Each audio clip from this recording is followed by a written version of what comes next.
When I wake up in the morning, the sun shines so bright. Start for this day, I'm ready for my journey.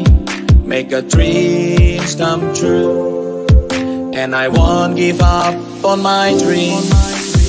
Thanks for the day, thanks for the dream, thanks for my family, and thanks God for everything.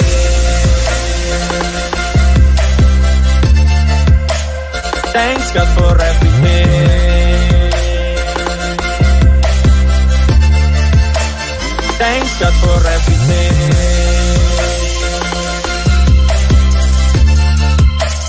Thanks God for everything.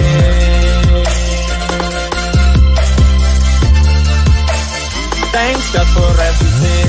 I try to change my destiny. Wake up from my sleep, don't just sit and daydream. Start to run and chase my dream.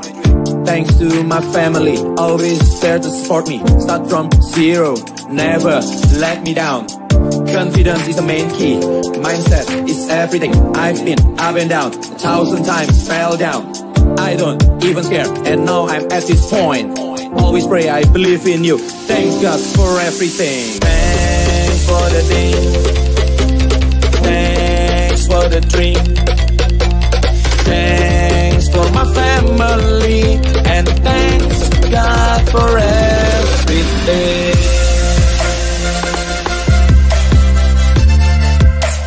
Thanks God for everything.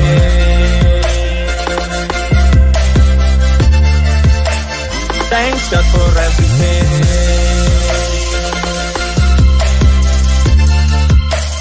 Thanks God for everything.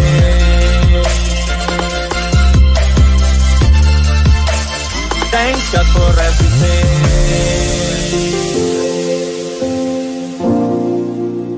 Thanks God for everything.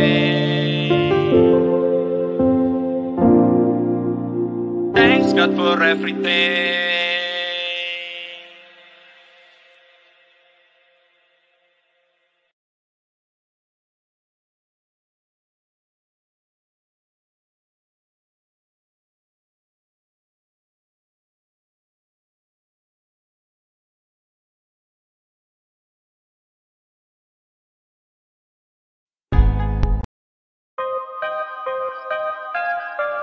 Hey, yeah.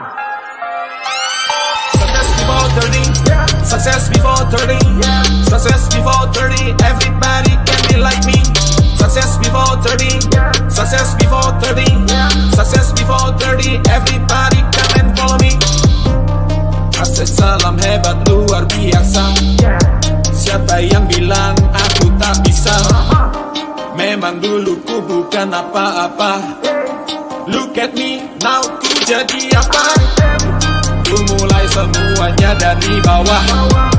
Pahit manis semua ku telan mentah. A winner never quit and quitter never win. A winner never quit and quitter never win. Jangan dengar apa kata mereka, fokus yakin kamu pasti bisa. Jangan pernah bilang impossible bila kau tak mencoba untuk bergerak. It's all about mindset, mindset.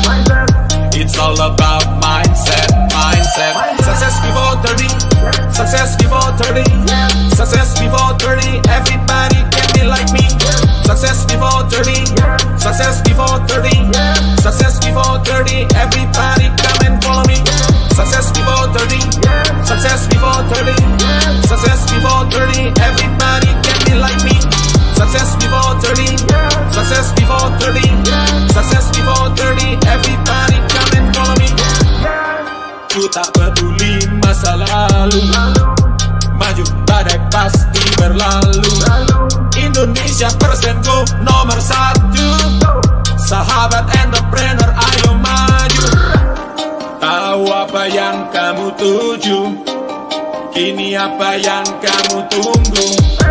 Saatnya semua lipat lengan baju, dan jangan hanya diam macam batu. Jangan dengar apa kata-kata mereka. Fokus, yakin kamu pasti bisa. Jangan pernah bilang impossible bila kau tak mencoba untuk bergerak. It's all about mindset, mindset.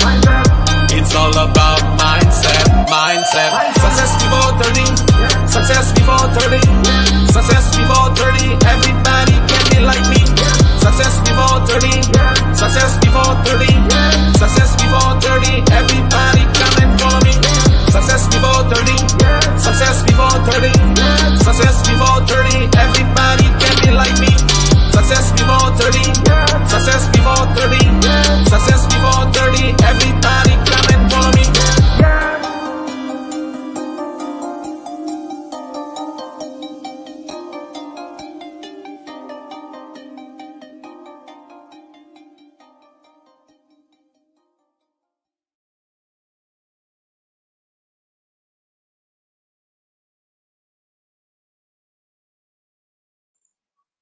Selamat siang, sahabat SB30 yang saya cintai semua. Halo semuanya, salam hebat, luar biasa. Salam kita yang selalu kita kumandangkan sejak 8 tahun yang lalu sampai hari ini, Success Before 30. Channel ini adalah bukan channel baru ya guys, channel ini udah channel lama, channel yang udah usianya 8 tahun. Dan tapi kita masih konsisten. Saya tadi barusan sharing sama tim saya. Saya ini angkatannya Bayuskat, ya, tahun 2010. Angkatannya Skinny Indonesia 24. Saya angkatannya YouTuber lawas, ya. Jadi boleh dikatakan saya ini termasuk orang-orang yang paling lama yang berada di YouTube. Ya, jadi sekarang YouTube itu sudah banyak kompetitor ya. Sekarang sudah mulai ada TikTok, sudah mulai ada Instagram. Jadi dulu Instagram sama YouTube itu YouTube lebih dahulu. Nah, tapi akhirnya kami tetap konsisten sampai hari ini. Dan kami ini termasuk channel yang unik. Kenapa unik? Karena kami ini tidak pernah bahas yang aneh-aneh.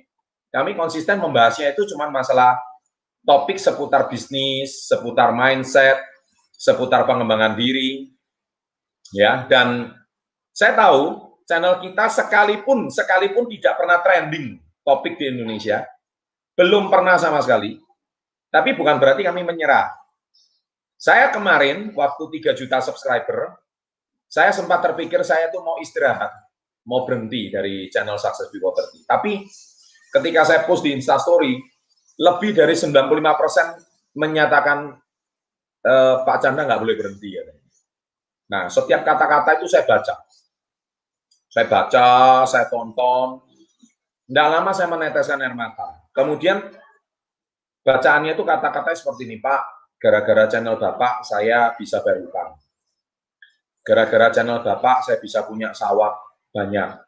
Gara-gara channel Bapak saya yang sudah kerja di luar negeri 20 tahun, akhirnya pulang, saya bisa punya usaha. Pak, gara-gara channel Bapak, saya merokok 18 tahun, saya bisa berhenti. Wah, bahasanya serem-serem.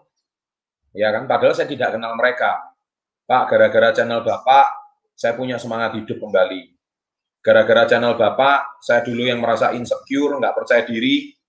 Sekarang, saya menjadi jauh lebih percaya diri. Wih, kata-kata inilah yang akhirnya membuat saya merenung kembali. Mengapa saya tetap harus ada di channel Success Before 30?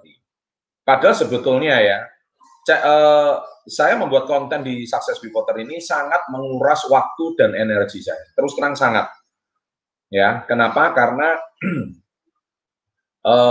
seperti yang Anda ketahui, saya ini kan banyak perusahaan ya. Memang ada yang saya terlibat langsung dan ada yang saya tidak terlibat langsung. Saya mungkin cuma sebagai komisaris. Tetapi, setidak-tidaknya kalau saya membuat konten di channel Success Before 30, apalagi live seperti ini kan pasti menyita banyak waktu saya. Dan menyita waktu saya ini otomatis saya harus membuat prioritas. Mana yang harus saya utamakan, mana yang harus saya kesampingkan. Nah, ketika saya mengutamakan, otomatis saya ini setidak-tidaknya harus meluangkan waktu. Dan ketika meluangkan waktu berarti waktu saya di perusahaan akan berkurang. waktu saya di perusahaan, di organisasi, di keluarga juga pasti akan berkurang. Ini pertanyaannya saya tinggal mau atau tidak. Pertanyaannya saya tinggal mau meluangkan waktu atau tidak. Nah, jadi akhirnya saya memutuskan untuk baiklah, saya akan meluangkan waktu. Karena apa? Saya masih teringat 7-8 tahun yang lalu ketika saya berbagi di sosial media, tujuan saya ini sebetulnya sedekah. Nah, sedekah itu kan tidak harus sedekah penghasilan, sedekah uang, atau sedekah harta. Tapi sedekah itu bisa juga dalam arti sedekah ilmu.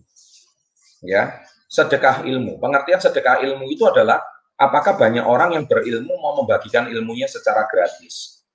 Nah, saya tahu, saya selalu mengajarkan ilmu 5B. Ya, kalau Anda mau sukses itu jangan lupa 5B. B pertama itu adalah bersyukur selalu, B yang kedua itu adalah berdoa selalu menurut agama dan keyakinan masing-masing. B yang ketiga itu adalah jangan lupa kita itu selalu harus ya beramal. Nah, ini beramal sama dengan sedekah ya. Beramal itu bisa banyak jenis, bisa beramal tenaga, fisik, contohnya kita bekerja tapi nggak apa-apa, nggak usah dibayar, itu namanya beramal tenaga. Atau beramal ilmu, seperti yang saya lakukan ini di YouTube. Ya, makanya saya sangat sedih. 7-8 tahun lalu itu ada banyak netizen itu, saya itu mungkin karena mereka itu masih anak kecil ya, jadi saya maklumi ya. Mereka itu bilang gini, Pak Chandra ini pengusaha gadungan. Pengusaha yang cari duit dari AdSense-nya YouTube. Oh my goodness, saya langsung shock mendengarkan kata-kata itu. Kenapa? Karena ini anak kecil tapi bacot gitu loh, ya kan? Nggak paham. Anak baru kemarin sore, tapi dia nggak nyelidiki saya ini siapa, di Google nggak nyelidiki saya ini siapa, nggak melihat reputasi saya siapa, tapi langsung membuat keputusan, dikira saya ini cari duit AdSense. Perlu Anda ketahui, saya memang terima AdSense, tapi sebagian besar AdSense saya itu untuk apa? Untuk saya mempekerjakan tim, mempekerjakan karyawan. Total tim yang bekerja di Success Before 30 itu ada 12 orang. Sebagian besar AdSense itu dinikmati mereka. Saya tidak cari penghasilan dari AdSense. Dan jujur, kalau saya bekerja cuma demi AdSense, akhirnya seperti ya YouTuber-YouTuber yang lain. Karena YouTuber-YouTuber pemula seperti kayak Bayu Skak, CS, dan sebagainya. Maklum, mereka tidak punya profesi lain awalnya, cuma seorang YouTuber. Kalau saya ini kan beda. Saya ini basicnya memang seorang pengusaha yang memang sudah punya bisnis. Tanpa YouTube pun bisnis saya juga sudah berjalan dengan baik. Nah, tetapi sejak adanya YouTube, saya tujuan awal sedekah ilmu, B yang ketiga beramal, akhirnya ternyata bisnis ini bisa, YouTube ini bisa menjadi media promosi juga, media yang lebih besar untuk usaha kita. Dan ternyata bisa menjangkau masyarakat yang lebih luas agar mengenal usaha kita lebih jauh. Nah, tujuannya itu di situ. Tapi yang paling utama adalah sebenarnya 5B, beramal ini. Nah, makanya saya sedih ya, waktu saya dengar kata-kata seperti itu, akhirnya saya semakin terpacu untuk mengedukasi masyarakat yang dalam tanda kutip low education people. Kalau menurut saya itu low education people, low educated people. Mereka itu sama sekali tidak paham perusahaan itu apa, bisnis itu apa. Dan akhirnya mereka itu langsung mengeluarkan statement yang menurut saya sangat tidak dewasa dan kekanak-kanakan sekali.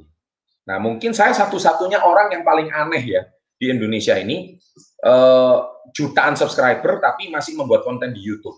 Nah, akhirnya tahun 2019 kemarin, Anda seperti ketahui banyak politikus, banyak pengusaha-pengusaha sukses mulai terjun di YouTube kan. Seperti sahabat saya Pak Hermanto Tanoko, manusia terkaya nomor 50 di Indonesia, yang punya Clio, yang punya Cat Avian juga membuat podcast di YouTube. Pak Dahlan Iskan, seorang mantan Menteri BUMN, yang mantan pemilik Jawa Pos, akhirnya terjun juga di YouTube. Pak Gita Wirjawan, mantan menteri juga, mulai terjun di YouTube dengan endgame-nya. Bapak Helmi Yahya, ya presenter kondang, juga mulai terjun di YouTube. Jadi artinya orang-orang top zaman dahulu mulai terjun melirik apa yang saya kerjakan. Mereka adalah orang-orang besar dulunya, mereka adalah orang-orang yang sudah punya bisnis, tapi akhirnya mereka melihat YouTube ini sebagai salah satu platform yang sangat terbaik saat ini, selain televisi ya. Selain televisi, untuk bisa menyampaikan aspirasi yang kita inginkan. Nah, itulah sebabnya saya melihat banyak sekali para sahabat SP30 ini yang saya percaya nalarnya itu lebih cerdas lah, nalarnya itu lebih di atas rata-rata, nggak melihat cuma semata-mata YouTube ini sebagai sosial media, khususnya channel Success Before 30. Nah, jangan lupa B yang keempat adalah berserah atau ikhlas. Nah, ini ikhlas ini mudah disampaikan tapi tidak mudah dijalankan. Dan yang kelima adalah selalu belajar dan bertindak. Jadi 5B ini yang selalu saya ajarkan. Nah, selama ini saya cuma mengajarkan di karyawan saya, di organisasi saya, di perusahaan yang saya bangun, tapi saya tidak pernah bagikan secara luas. Nah, sekarang setelah adanya YouTube ini, saya bisa membagikan secara luas. Baik, saya sekarang, karena saya punya waktu live, nggak lama juga sih ya, mungkin sejam aja, saya akan membacakan pertanyaan dan saya akan langsung jawab. Ya, jadi tuliskan pertanyaan Anda format IG. Pertanyaan paling menarik akan kita undang dan diskusi langsung dengan saya. Nah, baik, saya terima kasih sapaan Anda semua. Saya mau nyapa Anda semua ya. Kipli Dalan hadir Sulawesi Tengah, keren. Chandra Medan hadir Jakarta. Muhammad Rizky hadir, Kak Chandra dari Bandung. Seneng saya kalau masih dipanggil kakak ya. Berarti gua awet muda ya. Muhammad Rizky, MMH Aliyah, apa ya? Antifa Rahmah Zanti. Wah, ini sudah mulai banyak ini yang bertanya. Sebentar ya. Agus Entrepreneur, Stay Home Banjarmasin hadir. Miska Miyuki, carian semangat Pak. Opral Paster. Pak, tanya Pak, tapi saya nggak ada IG. Nah, ini bingung saya. Kemudian Semarang hadir. Bang Ipul Official, Pekalongan hadir. Dede Kaiko Agustina, panutan sejak 2016. Terima kasih ya, Dede. Mufidatul Anissa, Hongkong hadir. Baik, ini banyak sekali TKI BMI kita yang dari Hongkong juga hadir. Maulana Iskak, gara-gara Bapak saya berani mencoba usaha mandiri, Pak Chandra, meski hanya tekad dan keyakinan yang saya punya. Selamat. Yang penting Anda sudah berani mencoba ya. CT Minarto, terima kasih. From YT, Pak Chandra mohon kasih tanggapan tentang black card yang lagi rame. Black card itu apa ya? Ada yang tahu ya? Saya kurang tahu itu. Saya nggak bacain berita setiap hari ya. Riko Roman, Pak, cara membuat usaha dari nol itu gimana? Telis Mardiana Sadilihana, salam hebat luar biasa. Sama-sama, salam hebat luar biasa. Pak, kemudian Akbar Saputra, Bangka Belitung hadir. Wah, ini seluruh Indonesia sudah mulai hadir. Memang sahabat SW30 tersebar di segala penjuru ya. Bahkan channel kita ini sudah ditonton, di-subscribe orang dari lebih dari 180 negara. Nah, dan itu sangat luar biasa sekali. Mufidatul Anissa, saya mengikuti channel Bapak SW30 baru 2 tahun. Tapi selama 2 tahun ini membuat saya semakin optimis dan bisa move on dari kegagalan masa lalu. Nah, statement-statement seperti inilah yang saya kalau mau tampilin ini gimana ya? Mufidatul Anissa ini ya. Coba, ini kata-kata yang sangat bagus. Jadi, dengan adanya live ini, saya akan semakin lebih dekat dengan Anda, karena selama ini banyak yang tanya, Pak Chandra kok jarang balasi DM, jarang balasi komen. Ya, maklum. Saya minta maaf ya, maklum. Karena channel saya ini dihandle sama tim. Jadi nggak semata-mata saya yang menghandle atau menjawab semuanya. Ya, jadi otomatis kadang semua tim yang mengerjakan. Jadi saya tidak bisa mengerjakan semuanya sendiri. Karena sekali lagi karyawan saya total 12. Nah, jadi 12 orang mereka yang mengelola channel ini. Jadi saya cuma tampil sebagai sosok dan figur aja. Jadi secara teknis nggak bisa saya balasi satu persatu. Ya, tapi semoga dengan adanya Q&A hari ini kita akan semakin lebih dekat dan semoga Anda lebih paham apa visi saya mendirikan channel ini. Saya mungkin berbeda dengan YouTuber yang lain, sangat berbeda. Karena saya memang mempunyai sebuah visi yang berbeda. Jadi saya putuskan kemarin setelah 3 juta subscriber, saya tetap akan stay ya. Saya tetap akan stay dan sebisa mungkin saya membuat konten. Oke, berikutnya lagi. No name, Pak, teman saya ngajak gabung bisnis PT Melia sehat sejahtera, tapi disuruh bayar, apa bisnis ini menguntungkan menurut Bapak? Saya no comment ya, saya no comment. Tapi paling gampang itu gini, kalau Anda sudah nyebut nama satu nama PT, paling mudah itu adalah satu, Anda cek di dua organisasi yang mengatur regulasi dengan pemerintah. Kalau dia terikat dalam bisnis direct selling, Anda langsung masuk ke APLI. Saya ulangi ya, APLI, APLI. Cek nama perusahaan itu ada nggak di APLI. Kalau nggak ada, tinggalkan. Sesimpel itu. Ya, jadi kalau APLI ada, berarti dia diakui pemerintah. Karena itu regulatornya, itu asosiasinya. Kalau Anda bekerja di sebuah perusahaan tidak ada asosiasinya, besok-besok kalau Anda kemakan atau kena tipu, tidak ada sebuah asosiasi yang melindungi Anda. Jadi bekerja sesuatu itu harus ada namanya asosiasi. Ya, kalau mungkin regulator itu juga bisa menjadi perlindungan bagi nasabah. Atau yang kedua, pengaduan masyarakat itu ada regulator kita bernama OJK. Khususnya kalau sudah di bidang investasi atau keuangan. Jadi apakah sudah terdaftar di OJK belum? Ya, kalau sudah terdaftar di Otoritas Jasa Keuangan, otomatis harusnya dia itu akan lebih aman. Dan yang ketiga adalah kalau dia misalkan perdagangan berjangka, apakah dia itu terdaftar di Bapepti enggak? Nah, jadi kalau yang PT yang Anda sebut ini sepertinya bergerak di bidang multi level marketing. Ya. Nah, kalau di bidang MLM, apakah dia itu tergabung di AP2LI? Ya, AP2LI biasa menaungi MLM, atau kebanyakan MLM itu hati-hati, itu cuma kedok ya. Jadi sudah tidak terdaftar di asosiasi, cuma menjanjikan bonus, keuntungan, produk-produknya pun tidak jelas. Skema kerjanya pun cuma cari-cari orang, rekrut orang, akhirnya orangnya nggak bisa jual produk dan produknya nggak bisa diapa-apain, akhirnya hilang. Nah itu banyak. Saya sudah bahas banyak itu di channelnya Pak Elmia ya. Jadi Anda silakan masuk ke channel beliau supaya sedikit banyak menjelaskan apa itu perbedaan MLM sama direct selling. Nah itulah yang saya bisa sampaikan ya. Kemudian Pak Chandra, saya mending invest emas atau invest dolar? Pertanyaan bagus. Kalau saya sih rekomen lebih ke invest emas ya. Kenapa? Karena emas itu sudah terbukti sekian ratus tahun sejarahnya emas itu selalu menjadi perlindungan nilai mata uang. Ya, kenapa saya katakan emas itu menjadi perlindungan nilai mata uang yang sangat menarik? Ini bisa nggak saya tampilin pertanyaannya ya? Jadi supaya ini Dani Kurniawan ini pertanyaannya di-share di sini. Jadi supaya saya bisa menjawab semua. Ya, ini kayaknya tim saya masih baru ini, jadi belum paham. Tapi nggak apa-apa, saya bacain lagi. Jadi mending invest emas atau invest dolar. Saya selalu sampaikan kalau invest emas, pertanyaan saya satu, ke depannya itu emas itu meskipun harganya naik dan turun, tapi emas itu sudah jelas-jelas lebih terbukti bertahan dengan segala situasi, kondisi. Itu sudah pasti. Mau emas hari ini turun, mau emas hari ini naik, saya tidak peduli. Kenapa? Karena emas itu memang sudah terbukti melindungi nilai uang. Kayak sekarang pandemi corona. Yang lalu, tahun lalu emas sempat menyentuh harga 1 juta lebih.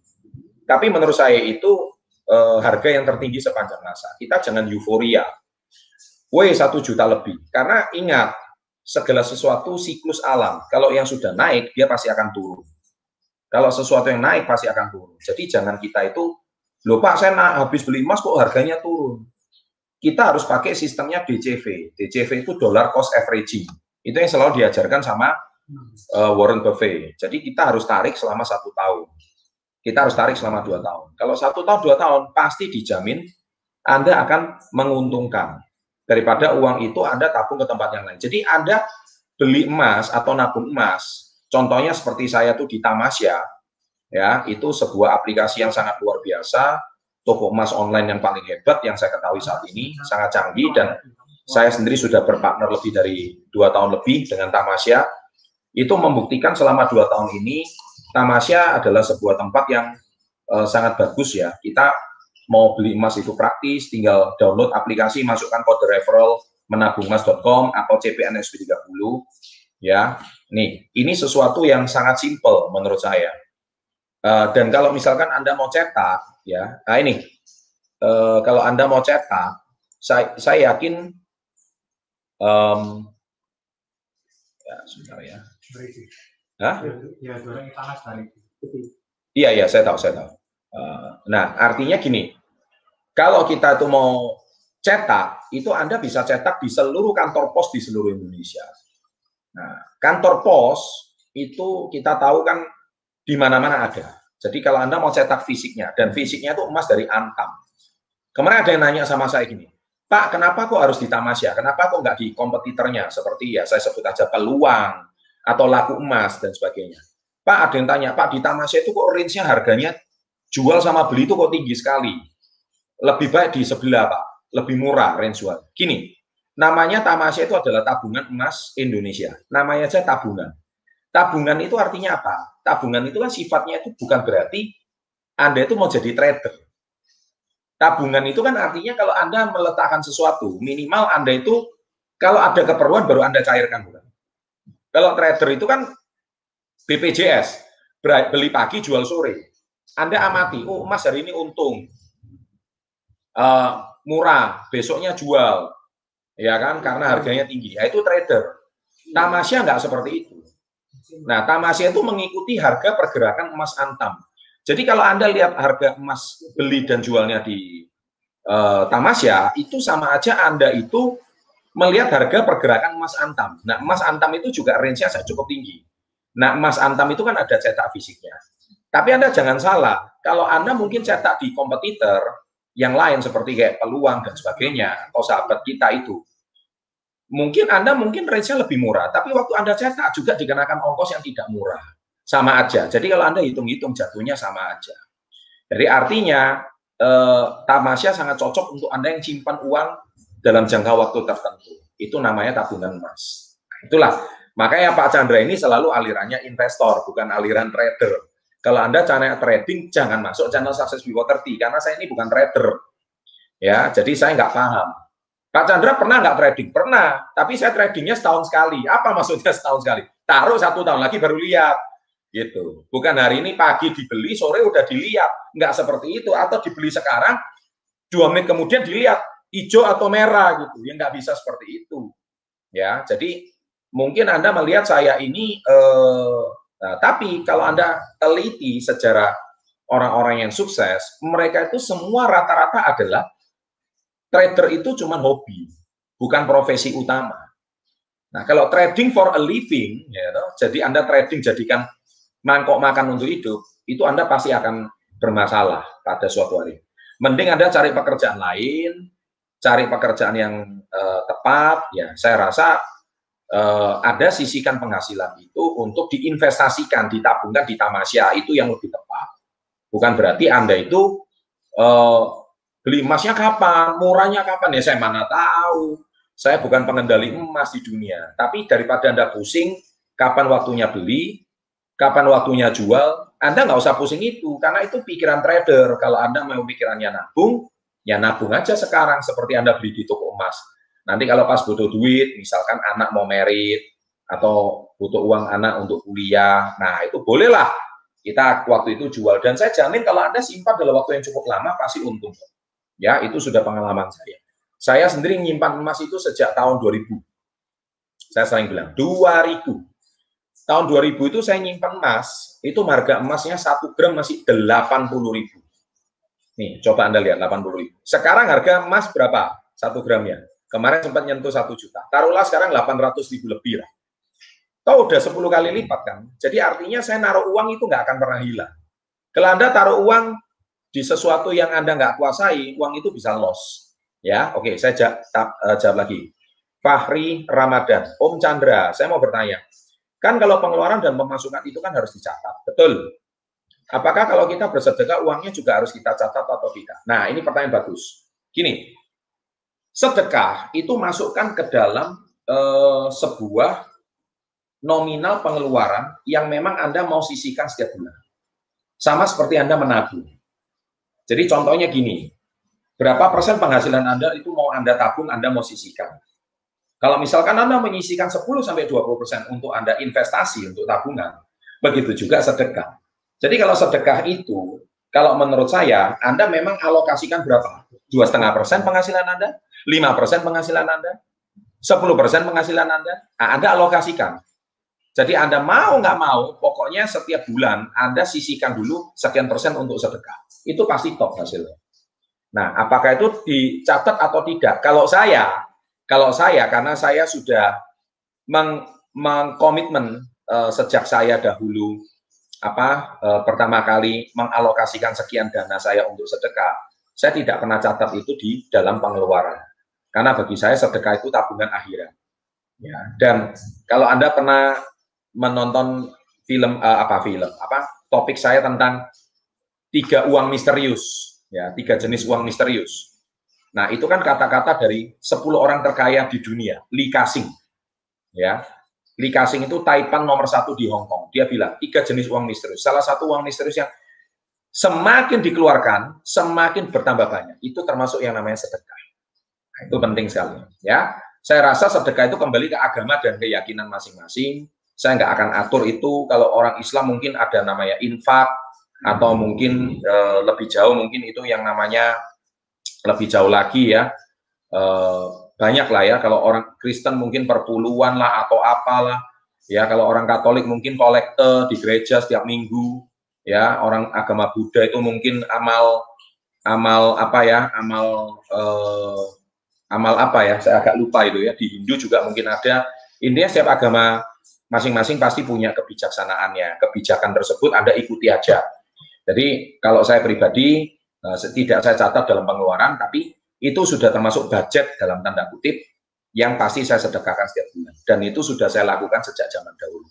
Ya, dan sedekah itu melindungi kita dari masalah besar, melindungi kita dari penyakit, menolak bala istilahnya. Makanya sedekah itu 5B itu wajib kita lakukan. That's why saya juga hari ini sedekah ilmu kan, gratis kan. Kalau Anda ikut motivator lain atau pembicara lain mungkin harus berbayar. Kalau saya ini kan free. Ya, saya komitmen. Padahal sebetulnya beberapa waktu yang lalu saya ini ditawarkan untuk YouTube ini ada YouTube berbayar. Ya, tapi saya akhirnya berpikir-pikir ulang. Toh awalnya saya mendirikan channel ini kan tujuannya satu, yaitu sedekah ilmu. Kenapa saya tetap harus berbayar? Kecuali saya membuat seminar sosial. Jadi Anda berbayar, uangnya akan kita sumbangkan. Nah, itu lain ceritanya. Tapi so far saya masih komitmen memberikan free. Tapi kayaknya next time perlu ya saya buat seminar seperti itu ya, berbayar tapi uangnya kita sedekahkan rame-rame gitu. Kayaknya lebih seru. Pak, apa bedanya trading sama saham? Raka Hanif. Apa bedanya trading sama saham? Ini kok pertanyaannya nggak nyambung ya? Harusnya pertanyaannya itu, Pak, apa bedanya trading sama investasi gitu, sama saham? Nah, itu yang benar gitu. Atau pertanyaannya, Pak, apa itu saham? Ya, itu pertanyaan masih masuk akal. Gitu. Oke, saya jelaskan satu persatu ini aja ya, Rika Hanif ya. Saham itu apa sih? Saham itu sebetulnya sama seperti kita itu jualan barang di pasar. Ya, kalau Anda jualan telur 10 biji, telur itu Anda beli harga berapa? Misalkan Anda beli dengan harga 1 kilonya sekarang mungkin 20.000. Nah, hari itu di pasar Anda jualan telur. Telurnya harganya di pasar dijual 21.500, sudah ada untung 8%. Ya sudah Anda jual, itu trading namanya. Jual beli di pasar. Nah, jadi Anda punya untung 1.500. Nah, itu saham, tapi itu perdagangan zaman dulu. Nah, sahamnya itu berapa? Kalau 1 kilo ada 15 butir telur, berarti sahamnya itu punya 15 lembar saham. Ya kan? Kalau misalkan sahamnya itu 1 lot itu sama dengan 100 lembar saham. Nah, gitu loh. Jadi kalau telurnya itu satu lot, berarti kalau pagi itu jual 1 kilo ada 15 lot. Gitu. Ya, itu namanya saham ya. Nah, trading itu artinya apa? Jual beli saham tersebut. Tapi sekali lagi saya selalu tekankan, kalau Anda tanya trading jangan tanya ke saya, karena saya itu tidak mendalami dunia trading. Saya itu bukan di pasar setiap hari melihat harga telur gitu. Hari ini telur naik atau turun. Saya nggak pernah ngeliatin kayak gitu. Sama kayak orang jual buah. Hari ini jual buah ini, buah semangka ini naik atau turun. Saya nggak pernah seperti itu. Kalau musim lagi bagus, semangka naik. Ada pengepul beli. Kemudian kalau misalkan semangka langka karena musim kemarau panjang, semangka harganya naik. Nah, saya bukan profesinya seperti itu. Itu trader gitu. Mengamati pergerakan. Sekali lagi saya bukan trader, saya cuma investor. Saya tahu kalau ini perusahaan bagus, saya invest. Kenapa? Kalau investor tuh cara berpikirnya beda sama trader. Kalau investor tuh caranya adalah satu lot aja Anda tuh sudah memiliki perusahaan tersebut. Ya, satu lot. Tapi Anda belum bisa dikatakan sebagai seorang shareholder mayoritas atau shareholder ultimate shareholder. Nggak bisa. Ultimate shareholder itu adalah mereka yang mempunyai saham minimal. Kalau di situs RTI, Anda itu minimal mempunyai 5% kepemilikan shareholder perusahaan tersebut. 5% baru Anda dicantumkan. Ya, 5% itu besar banget ya. Tergantung perusahaannya. Kalau perusahaannya LQ45, wah 5% itu nilainya bisa triliunan. 5% aja bisa nilainya triliunan. Pak, saya cuma punya duit 100.000, apakah saya bisa dikatakan shareholder? Bisa, tapi shareholder yang tidak dianggap. Boleh nggak datang ke RUPS, Rapat Umum Pemegang Saham? Ya bisa juga datang. Ya, tapi Anda tidak punya suara gitu loh. Anda cuma sebagai pemilik sahamnya aja. Selama Anda tidak jual, ya Anda memiliki saham tersebut. Nah, tapi investor itu cara berpikirnya tahun ini saya punya 10 lot, Pak. 10 lot, misalkan satu lembar sahamnya sekarang misalkan BCA berapa? Anggap aja 30.000 lah ya. Anggap aja 30.000. Nah, satu lotnya itu kan 30.000. Ya, itu sama dengan 100 lembar saham. Oke. Nah, ketika Anda beli sahamnya BCA satu lot, nah saya Pak hari ini bercita-cita kepingin punya sahamnya BCA Pak, betul ya, satu lot 30.000 ya, kurang lebih ya. Ya, kita lebih kurangnya gitu ya. Nah, saya mungkin punya uang 3 juta Pak. Berarti saya mungkin punya 100 lot Pak, gitu ya, punya 100 lot itu boleh. Nah, kalau 100 lot. Tapi saya bercita-cita Pak, suatu hari saya nggak akan jual 100 lotnya. Saya suatu hari bercita-cita Pak, kalau bisa saya punya sampai 500 lot, bahkan 1.000 lot Pak. Bahkan kalau perlu sampai punya 10.000 lot. Nah, itu investor. Investor tuh asetnya nambah gitu. Bukan hari ini 100 lot Pak, harganya 30.000. Besok 35 saya jual. Nah, itu kan trader. Nah, jadi Anda pasti berbeda cara berpikirnya sama saya. Nah, Pak, berarti Pak kita nggak bisa menghasilkan uang dong Pak dari market. Bukan berarti nggak bisa. Kalau saya kan punya perusahaan, jadi saya punya usaha yang lain. Kalau ada uang lebih, saya belikan saham. Saya mau memiliki perusahaan itu. Nah, itu cara berpikir investor. Sedangkan trader itu kan dia hidup dari selisih harga, jual dan beli. Nah, dia hidup dari situ. Makanya beli pagi, jual sore, BPJS. Saya nggak seperti itu. Dan saya nggak pernah mendalami itu. Kenapa? Loh, ngapain saya hari ini kok sudah punya pasar, kok malah saya jadi pedagang di pasar itu. Ngerti maksud saya? Saya ngelola pasar. Di pasar saya ini punya 100 pedagang. Loh, kok malah saya ikut jualan di sana? Ngapain? Mending saya mengelola pasar tersebut. Ya, saya mengelola pasar tersebut. Akhirnya pasar tersebut lebih besar dan mereka menjadi menyewa tempat stand di pasar saya. Nah, saya pemilik pasar itu gitu. Saya bukan menjadi pelaku pedagang dari pasar tersebut. Ya, paham ya? Nah, itu yang perbedaan investor sama trader. Tapi sekali lagi, saya selalu bilang trader itu profesi, investor adalah mindset. Ya, kalau mindset investor itu hari ini kita nggak berpikir mau jual, kita berpikir nabung sampai 100 lot, 200 lot, 300 lot, 500 lot, 1.000 lot. Bahkan suatu hari mungkin bisa punya 1 juta lot, kita nggak pernah akan tahu. Ya, jelas ya. Nah, itu mindsetnya menabung. Cari penghasilan disisihkan, cari penghasilan disisihkan. Sering saya juga bilang, kenapa kita cuma menabung di BRI, tapi kenapa kita nggak pernah menabung sahamnya BRI, contohnya gitu. Kenapa kita cuma menabung di BCA, tapi kita nggak pernah menabung sahamnya BCA. Nah, itulah sesuatu yang harus kita cantumkan ya. Oke, ini live-nya sudah berapa orang ini ya? Saya mau, lumayan ada 660 orang yang sudah live ya. Oke, Pak, bisa nggak sih Pak kaya dari trading? Saya pengen belajar trading. Gini ya adik, Renaldi Mirdas, saya kan selalu bilang, kalau saya bilang tidak, nanti trader marah-marah sama saya. Anda tanya ke saya, kapasitas saya ini pengusaha. Kalau pengusaha, itu ada 4 kuadran, saya selalu bilang. Kuadran pertama itu kuadran E, employee. Kuadran kedua itu S, self-employee. Kuadran ketiga itu B, business owner. Kuadran keempat itu I, investor. Pak, trader itu termasuk kategori mana? Trader itu termasuk kuadran S, self-employee. Ya, Anda memang tidak punya bos, tidak punya atasan, Anda trading dari rumah aja sudah bisa. Tapi Anda harus pantau. Bursa Efek buka jam 9, tutupnya jam 3.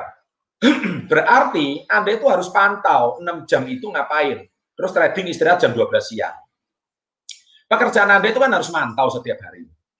Nah, itu berarti kuadran S. Bisnis Anda nggak bisa ditinggalkan. Jadi waktu Anda 6 jam itu mantau. Kalau saya itu bisnis saya di kuadran B.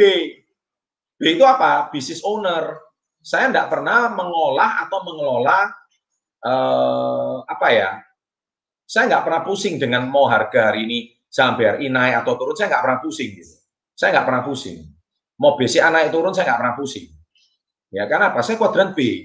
Karena saya beli saham itu, saya melihatnya itu bukan nanti sore, saya lihatnya itu 1 tahun dari sekarang.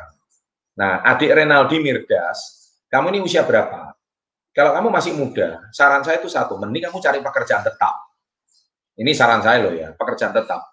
Trading itu boleh dijadikan pengalaman aja. Karena apa? Trading penghasilan tidak tetap. Mending nanti cari pekerjaan tetap sambil melatih mental. Karena trading itu bisa untung, bisa rugi. Ya, jadi kalau Anda mentalnya nggak kuat, nggak punya pekerjaan tetap, stres nanti jadinya.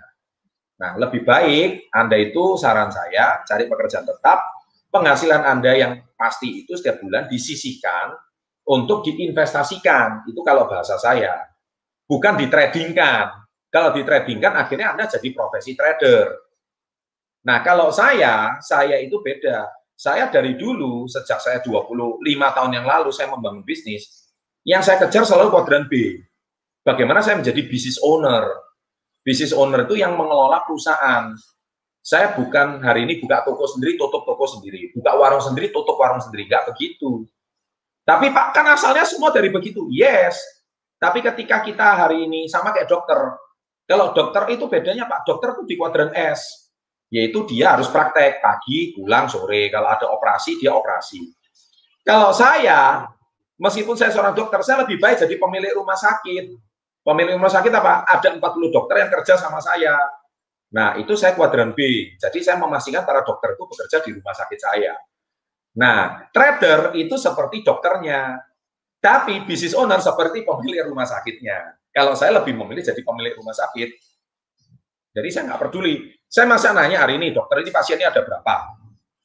Wah, hari ini pasiennya 10, rame. Besok pasiennya tinggal 3. Terus lusa jadi 20. Nah, itu kan kayak trading. Nah, saya nggak seperti itu. Jadi adik Renaldi, saran saya, jangan cuman melihat satu profesi itu keren, terus dipanas-panasi. Sekarang banyak anak muda kaya raya dari trading. Anda lihat yang kaya raya, yang boncos itu Anda nggak lihat. Banyak yang boncos dari trading itu. Ya, jadi saran saya cari pengalaman dulu. Ya, Eka Putri, sebentar ya, tak minum dulu ya. Saya udah ngoceh hampir berapa lama ini? 45 menit. Bentar ya. Saya sebentar lagi akan panggil satu orang yang menarik. Ya, saya akan ajak beliau sharing dan bisa menjadi pengalaman bagi kita semua. Beliau tuh seorang reseller hebat. Ya, awalnya juga dari subscriber SW30, usianya masih 20 tahun. Jadi Anda nanti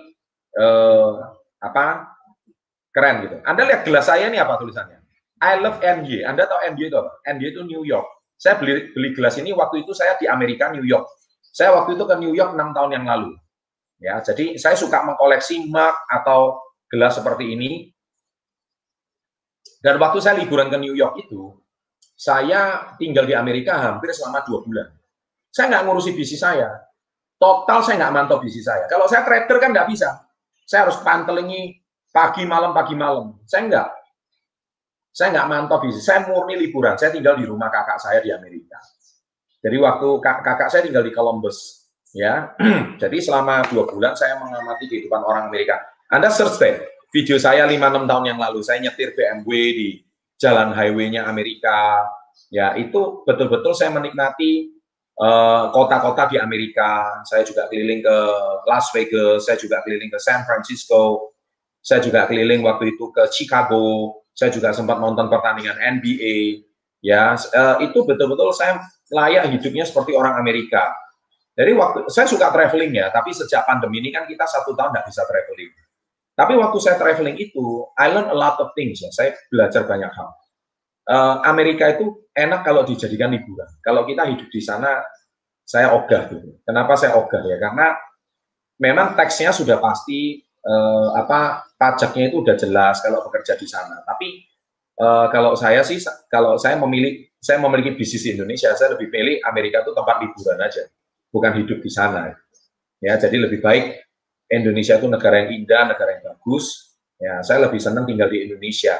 Nanti kita liburan di Amerika 2 bulan, nggak pusing masalah penghasilan. Ya. Tapi sekedar Anda tahu aja ya, sekali kita makan siang gitu ya, di warung gitu. Warung kalau di Amerika tuh warung itu food court gitu ya. Food court itu kalau di Amerika tuh warung lah, sudah kelasnya warung. McD itu warung, Starbucks itu warung kopi kalau di Amerika.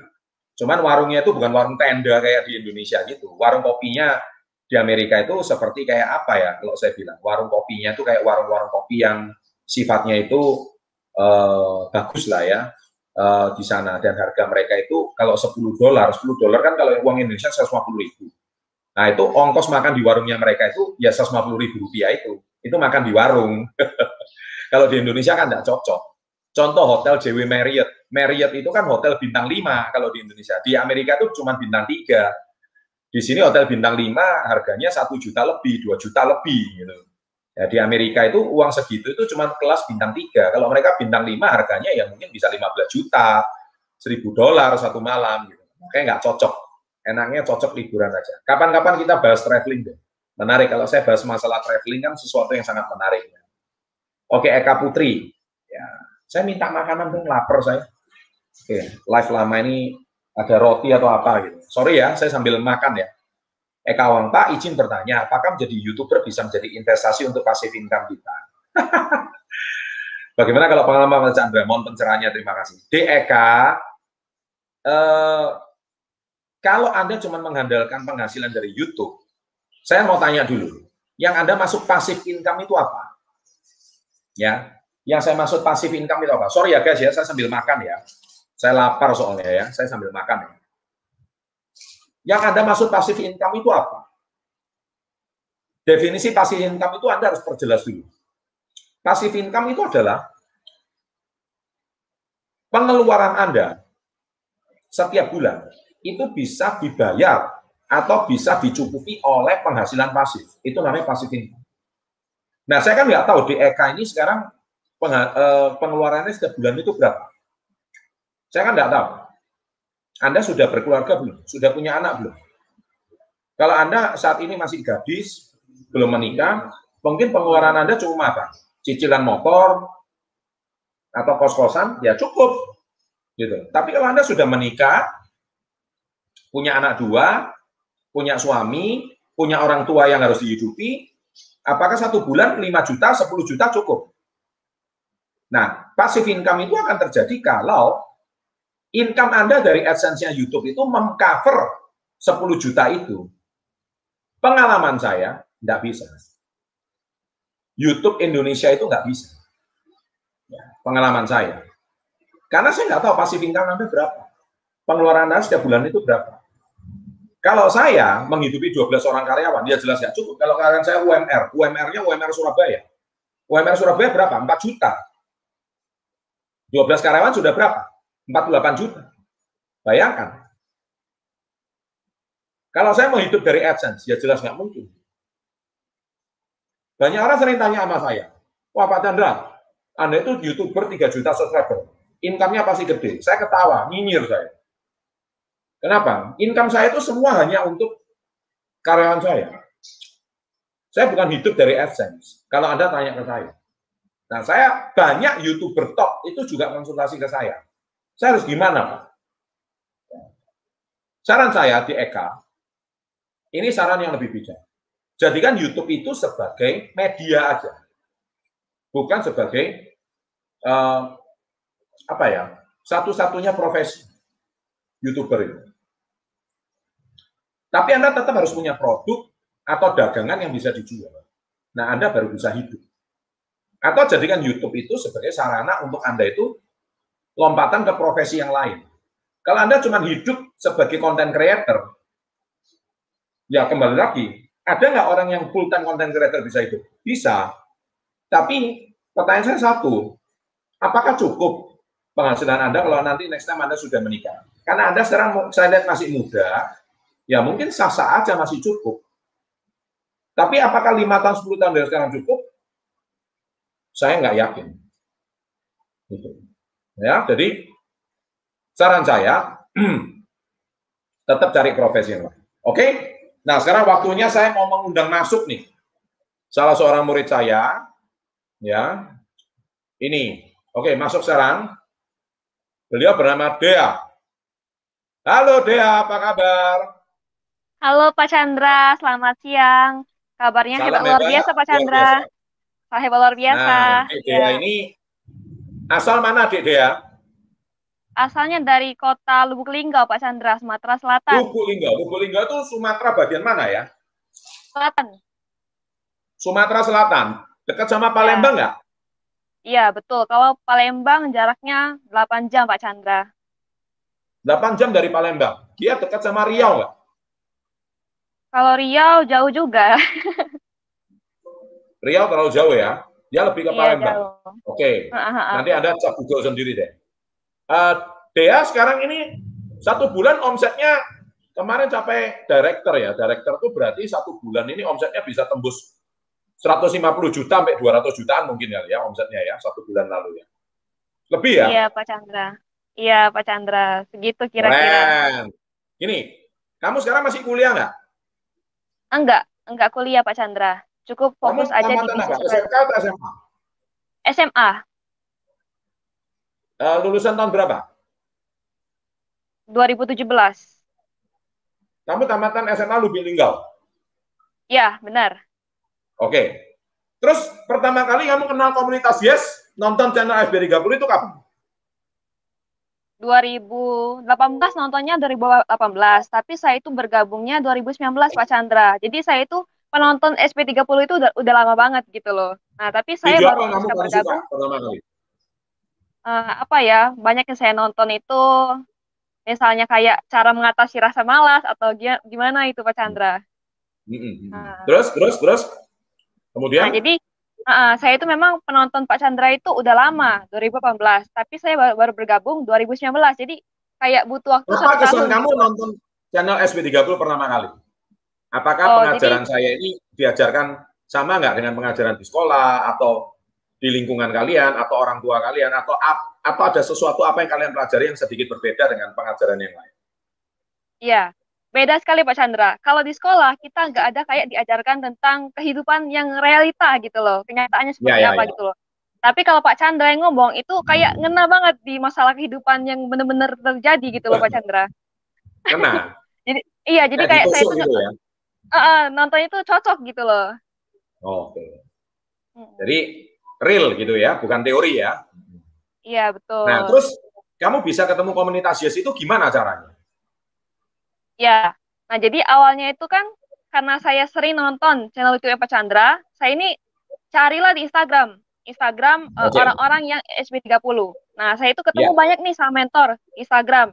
Lalu saya DM itu orangnya Pak Chandra, mentor saya juga sekarang. Nah, jadi saya itu kenalannya dari Instagram waktu itu pertama kali. Namanya siapa Nah, itu mentor? Ibu Cindy, mentor saya Ibu Cindy di Medan. Saya sama sekali, Cindy di iya betul. Medan. Oh, itu mentor kamu ya? Kamu Iya, saya sama seumuran sekali atau lebih tua? seumuran kira-kira, sama-sama. 20 tahun Oh, sama ketemu Ibu gitu Cindy. ya.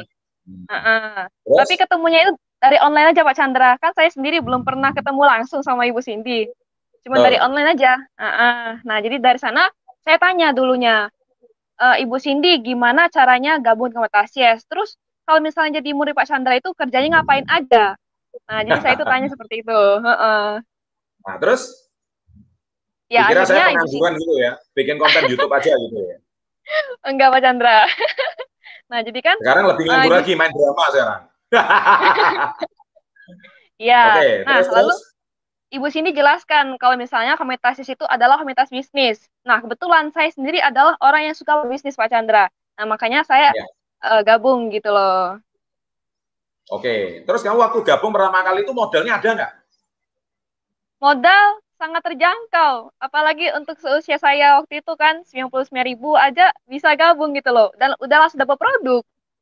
Dapat Tuh, produk. dapat Bentar, saya website, tanya. dapat Ini mentor. kan sering ditanya nih, para Mm-mm. sahabat SP30. Pak, saya pengen bisnis, tapi saya modal tuh nggak ada. Nah, awal kamu itu Heeh. modalnya berapa sih?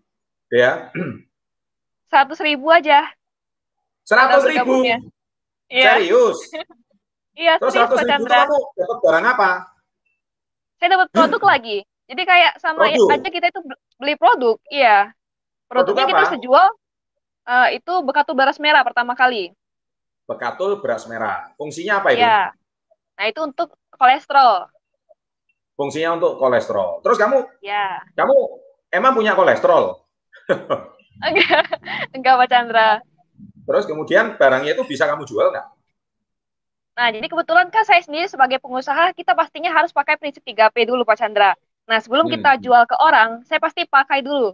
Nah, gimana setelah saya pakai produknya, saya percaya bahwa produk ini bagus, bermanfaat, berkhasiat, nah, makanya saya itu baru bisa berani promosikan ke orang. Seperti itu, Pak Chandra. Oh. Pakai sendiri dulu. Akhirnya kamu pakai. Kamu pakaikan ke siapa? Ke orang tua atau ke siapa? Orang tua. Iya, orang tua. Oh. Terus hasilnya gimana setelah pakai bekatul beras merah itu? Ya kan misalnya kalau orang tua itu kan suka makanan yang berminyak, begitu Pak Chandra ya. Nah, jadi saya kasih minum aja untuk orang tua saya. Kalau misalnya kan kayak suka pegel-pegel atau apa gitu. Oke. Terus hasilnya ada? Ya, ada Pak Nah, Chandra. itu tahun 2018 ya? 2019. Oh, jadi baru 1 tahun lebih ya? Nah, ini ceritanya kamu merintis ini gimana nih? Ada tantangan nggak jadi reseller awal-awalnya? Bingung?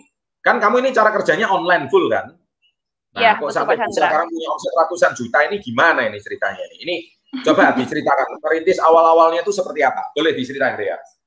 Oke, baik Pak Chandra, terima kasih. Nah, jadi untuk awal pertama kali saya mulai bisnis, ini berat sekali Pak Chandra. Karena kenapa? Kantor KK itu kan di mana-mana sudah ada ya, di seluruh kantor cabang, provinsi di Sumatera, ada di Pulau Jawa, Kalimantan, Sulawesi, tapi di kota saya itu nggak ada kantor, Pak Chandra. Nah, jadi gimana kalau misalnya saya mau beli barang ya kan? Nah, jadi saya mesti belanja dulu untuk gratis ongkir, nah baru saya dikirim ke rumah saya gitu loh. Nah, lalu kenapa saya memilih untuk jualan online? Karena itu alasannya Pak Chandra. Kantor di sini nggak ada, nah makanya saya bisa dropship aja gitu loh. Saya tanpa modal, produk juga sudah ada dari kantor, di packing lagi, dikirimkan sama staf kantor, udah kita tinggal terima beres aja gitu loh Pak Chandra. Gini, kamu tadi nyebutkan kata dropship ya? Ya. Nah, kamu sampai bisa ketemu pembeli itu caranya gimana? Ini kan banyak orang bingung nih. Caranya apa yang kamu lakuin? Oke. Nah, jadi cara saya ketemu pembeli itu dari online.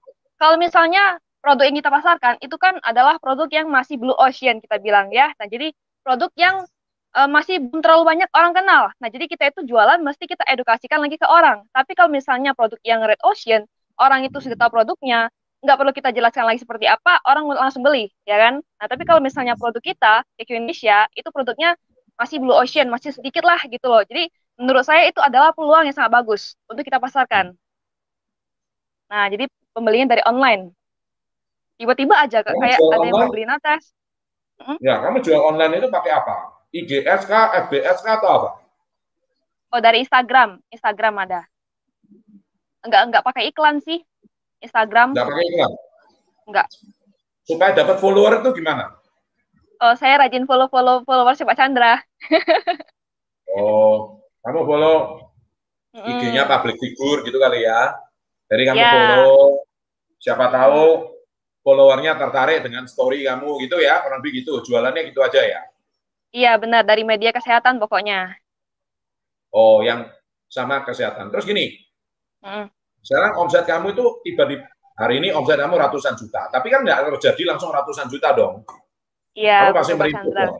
Awalnya kan kamu berjuang dong, ya, betul nggak? Iya, iya, betul sekali. Sekarang kamu awalnya tantangan yang paling berat itu apa? Kamu bisa merintis di saat teman-teman kamu seusia, kamu sekarang jadi reseller, apa-apa, bla bla bla, dan banyak teman kamu ada yang kuliah juga kan, nah, tapi kamu nggak memilih untuk kuliah. Nah, tapi sekarang secara penghasilan kamu jauh di atas rata-rata. Nah, sekarang saya mau tanya, tantangan apa yang paling berat awal, khususnya 2019, belum 2020 udah kena pandemi. Nah, itu coba diceritain Dea gimana? Ya, oke, terima kasih Pak Chandra. Jadi, kalau untuk tantangan saya, yang terberat itu ketika saya menawarkan orang teman-teman saya misalnya seusia saya ya kan. Nah jadi mereka itu kayak nggak mau beli atau gimana gitu loh Pak Chandra. Jadi lebih baik kita itu jualan sama orang yang kita tidak kenal daripada orang yang kita kenal. Oh, Karena mereka nggak percaya gitu loh sama saya. Nah terus juga ya. yang susahnya lagi kadang suka minta diskon seperti itu Pak Chandra. Menjual kepada orang yang tidak dikenal. Menarik ini. Iya. Uh-uh. Nah, sekarang dia itu kan belum kenal kamu. Kenapa harus beli bareng sama kamu? Apa trikmu Iya. kamu bisa membuat meyakinkan orang yang belum kamu kenal untuk beli sama kamu? Ya, jadi kalau saya sendiri di Instagram, saya punya Instagram khusus untuk personal branding. Jadi saya itu brandingkan diri saya itu siapa. Nah, saya ini adalah mentor Homeotasias. Jadi orang itu tahu bahwa saya ini adalah muridnya Pak Chandra. Saya juga menjual kalung yang dipakai oleh Pak Chandra. Saya menjual baju yang dipakai sama Pak Chandra. Begitu Pak Chandra. Jadi kayak saya itu menjual tentang SP30 gitu loh. Jadi orang sudah tahu SP30, orang suka dengan produknya, ya tinggal carinya sama saya begitu. Oh, sesimpel itu sebetulnya ya. Iya. Jadi orang langsung percaya. Pernah nggak Iya. ada, jadi orang nggak nawar 2 kali ya? Langsung transfer Enggak. gitu ya? Ya, karena orang udah lihat gitu loh. Apalagi kan saya juga dicantumkan tuh di Instagram Pak Chandra sebagai recommended mentor. Jadi kayak ada orang aja tiba-tiba chat ke saya mau beli buku, beli apapun, begitu Pak Chandra. Orang cari saya untuk daftar komunitas, begitu. Dicari orang malahan. Mending jadi reseller daripada jadi trader ya. Iya. Setuju. Kalau jadi reseller untungnya pasti ya. Jadi trader bisa boncos itu. Kadang-kadang saya ini juga, ya maaf loh ya, para trader yang nonton saya ini, ya saya bukan berarti menyudutkan Anda. Cuman Anda itu, karena saya banyak sekali dicurhati para trader, Pak, ada nggak Pak ya penghasilan yang pasti? Lah ini tanya Diadora ini udah jelas ini. Iya kan? Emang saya mau tanya, kamu modal awal 100.000 itu bulan-bulan pertama itu kamu bisa menghasilkan profit berapa gitu loh, Dea? Oh, awal-awal pasti kecil. Awal-awal kan masih kita Kecil merintis itu berapa namanya. disebutin? Rp1.000 gitu mungkin, 2.000 gitu. Waktu pertama kali awal saya gabung Maret 2019, saya langsung mencapai posisi New Care Pak Chandra. Jadi itu omset saya 1 juta poin kan, 3 jutaan lah. Omset 3 juta ya. Income-nya net bersih berapa? Keuntungan 10%. 300.000. Loh, Ya. ya kamu modal awal 100.000 langsung dapat 300.000 ya itu sudah profit berkali-kali. Iya. Nah, ya kan enak banget itu sebetulnya ceritanya. Oke, tapi penghasilan kamu naik turun ya? Iya, pastinya Pak Chandra sebagai pengusaha pasti ada omset naik turun. Sudah sering saya rasakan lah. Terus waktu turun kamu nggak kepikir cari pekerjaan lain? Oh, enggak. Tetap fokus bangun Masa? di sini. Enggak, emang saya enggak kerja. Nggak Emang kerja enggak ya? kerja. Emang. Full time reseller ya? Iya, tetap reseller pokoknya. Mau naik, mau Pokoknya turun, jadi bonusnya reseller enggak. full time. Iya, enggak masalah. Nggak peduli gitu ya? Gila ini. Apa nggak kepingin anak-anak sekarang tuh cepet kaya jadi trading tuh? Pamer mobil mewah, nggak kepikir nggak jadi mau kepingin jadi trader gitu? Wah, kalau saya takut Pak Chandra nanti modal saya tiba-tiba hilang gitu. Mending saya untuk stok produk aja lah. Yang pasti-pasti aja ya, yang megang Iya, barang betul, aja betul. ya, barangnya dipegang ada terus dijual lagi ada gitu, dagang yang pasti-pasti aja ya. Iya, Oke, ini benar. ada pertanyaan nih dari Joshua. Kak Dea, modal awal 99, kan barangnya dipakai, lalu modalnya punya modal lagi untuk stok barang dari mana duitnya? Dijawab tuh Dea. Oke, baik Kak Joshua. Jadi kalau untuk stok barang, itu saya nggak stok. Nah, jadi saya itu adalah dropship sistemnya. Jadi ketika orang mau order, saya tinggal order aja gitu loh dari website. Karena kita juga sudah punya website, tinggal dropship aja langsung ke alamat customer. Jadi nggak perlu stok produk banyak-banyak. Dropshipnya kalau apa? kkd.id ya? Iya, benar. Melalui kkd.id. Ketik kkd.id. Jadi ini perusahaan dropshipping saya ya. Jadi ini perusahaan dropshipping saya. Saya punya perusahaan dropshipping namanya kkd.id. Jadi kalau misalkan kalian pengen jadi dropshipper, kan dropshipper itu kan solusi untuk orang-orang yang modalnya minim ya. Iya, Pak Chandra. Gini loh ya, netizen itu selalu bertanya gini sama saya, Pak Chandra saya nggak punya modal. Padahal modal itu kan nggak cuma duit kan ya. Modal kemauan. Modal itu kan juga modal kemauan, modal skill, modal Anda hari ini tuh mau belajar dari kesuksesannya orang lain, itu kan juga modal. Betul. Nah, saya tuh paling sedih kalau lihat anak-anak muda sekarang itu cuma pengen kaya cepet, pengen dapat omset ratusan juta. Tapi selalu kata awalnya nggak punya modal. Wah, itu gua kalau ketemu orangnya mau jitak itu kepalanya. Ya kan? Iya, iya. Selalu pakai alasan itu. Saya tuh mau ketawa. Padahal si Dea ini coba lihat modal awalnya 100.000 tuh. Iya. 100.000, tapi bisa punya omset 3 juta, dapat keuntungan 300.000, awalnya bergulir, termasuk berapa lama? Setahun lebih aja ya? Atau sudah 2 tahun? 2 tahun lah ya, mungkin ya, lebih kurang. Ya, 2 tahun kurang lebih. Anda itu membangun bisnis dari nol ya, sampai sekarang omset ratusan juta per bulan, 2 tahun itu termasuk cepat loh. Toko apa? Bangun 2 tahun omsetnya itu ratusan juta. Setahu saya nggak ada toko dalam waktu 2 tahun itu modal awal cuma 100.000. Tapi kalau zaman sekarang memungkinkan, karena sekarang market kita itu kan market internasional ya. Jadi Anda bisa jual. Loh, sekarang ngomong-ngomong, Dea itu produknya bisa dropshipping itu kirimnya itu sampai ke mana aja? Kalau dalam negeri itu kirim paling jauh sampai ke kota mana? Papua. Sampai Papua? Gila. Iya. Iya, kalau Indonesia. Kalau Dea dagang bakso, yang beli kan paling seputar kampung aja ya. Seputar RW gitu ya. Kalau dagang bakso ya. Atau dagang dagang cilok gitu ya. Paling banter, paling seputar itu. Kamu sekarang bisa sampai lempar barang ke Papua, itu kan hebat. Dalam negeri ya. Dengar Dea juga bisa sampai jual barang ke luar negeri. Iya. Kemana aja kalau kamu ke luar negeri? Berapa negara? Luar negeri ada di Singapura, ada di Hong Kong, Malaysia, Taiwan, Jepang. Biasanya saya kirim ke sana Pak Chandra untuk luar negeri. Taiwan, Jepang. Kamu pernah ke Taiwan nggak sih? Saya sendiri belum pernah Pak Chandra. Kamu belum pernah, tapi barangmu sudah sampai ke Taiwan. Ngetop banget kamu itu. Keren banget kamu. Iya Pak Chandra. Aduh. Ya. Ini dagang zaman sekarang ini keren banget. Kalau zaman saya dulu kecil, saya dagang sama di tokonya papa saya.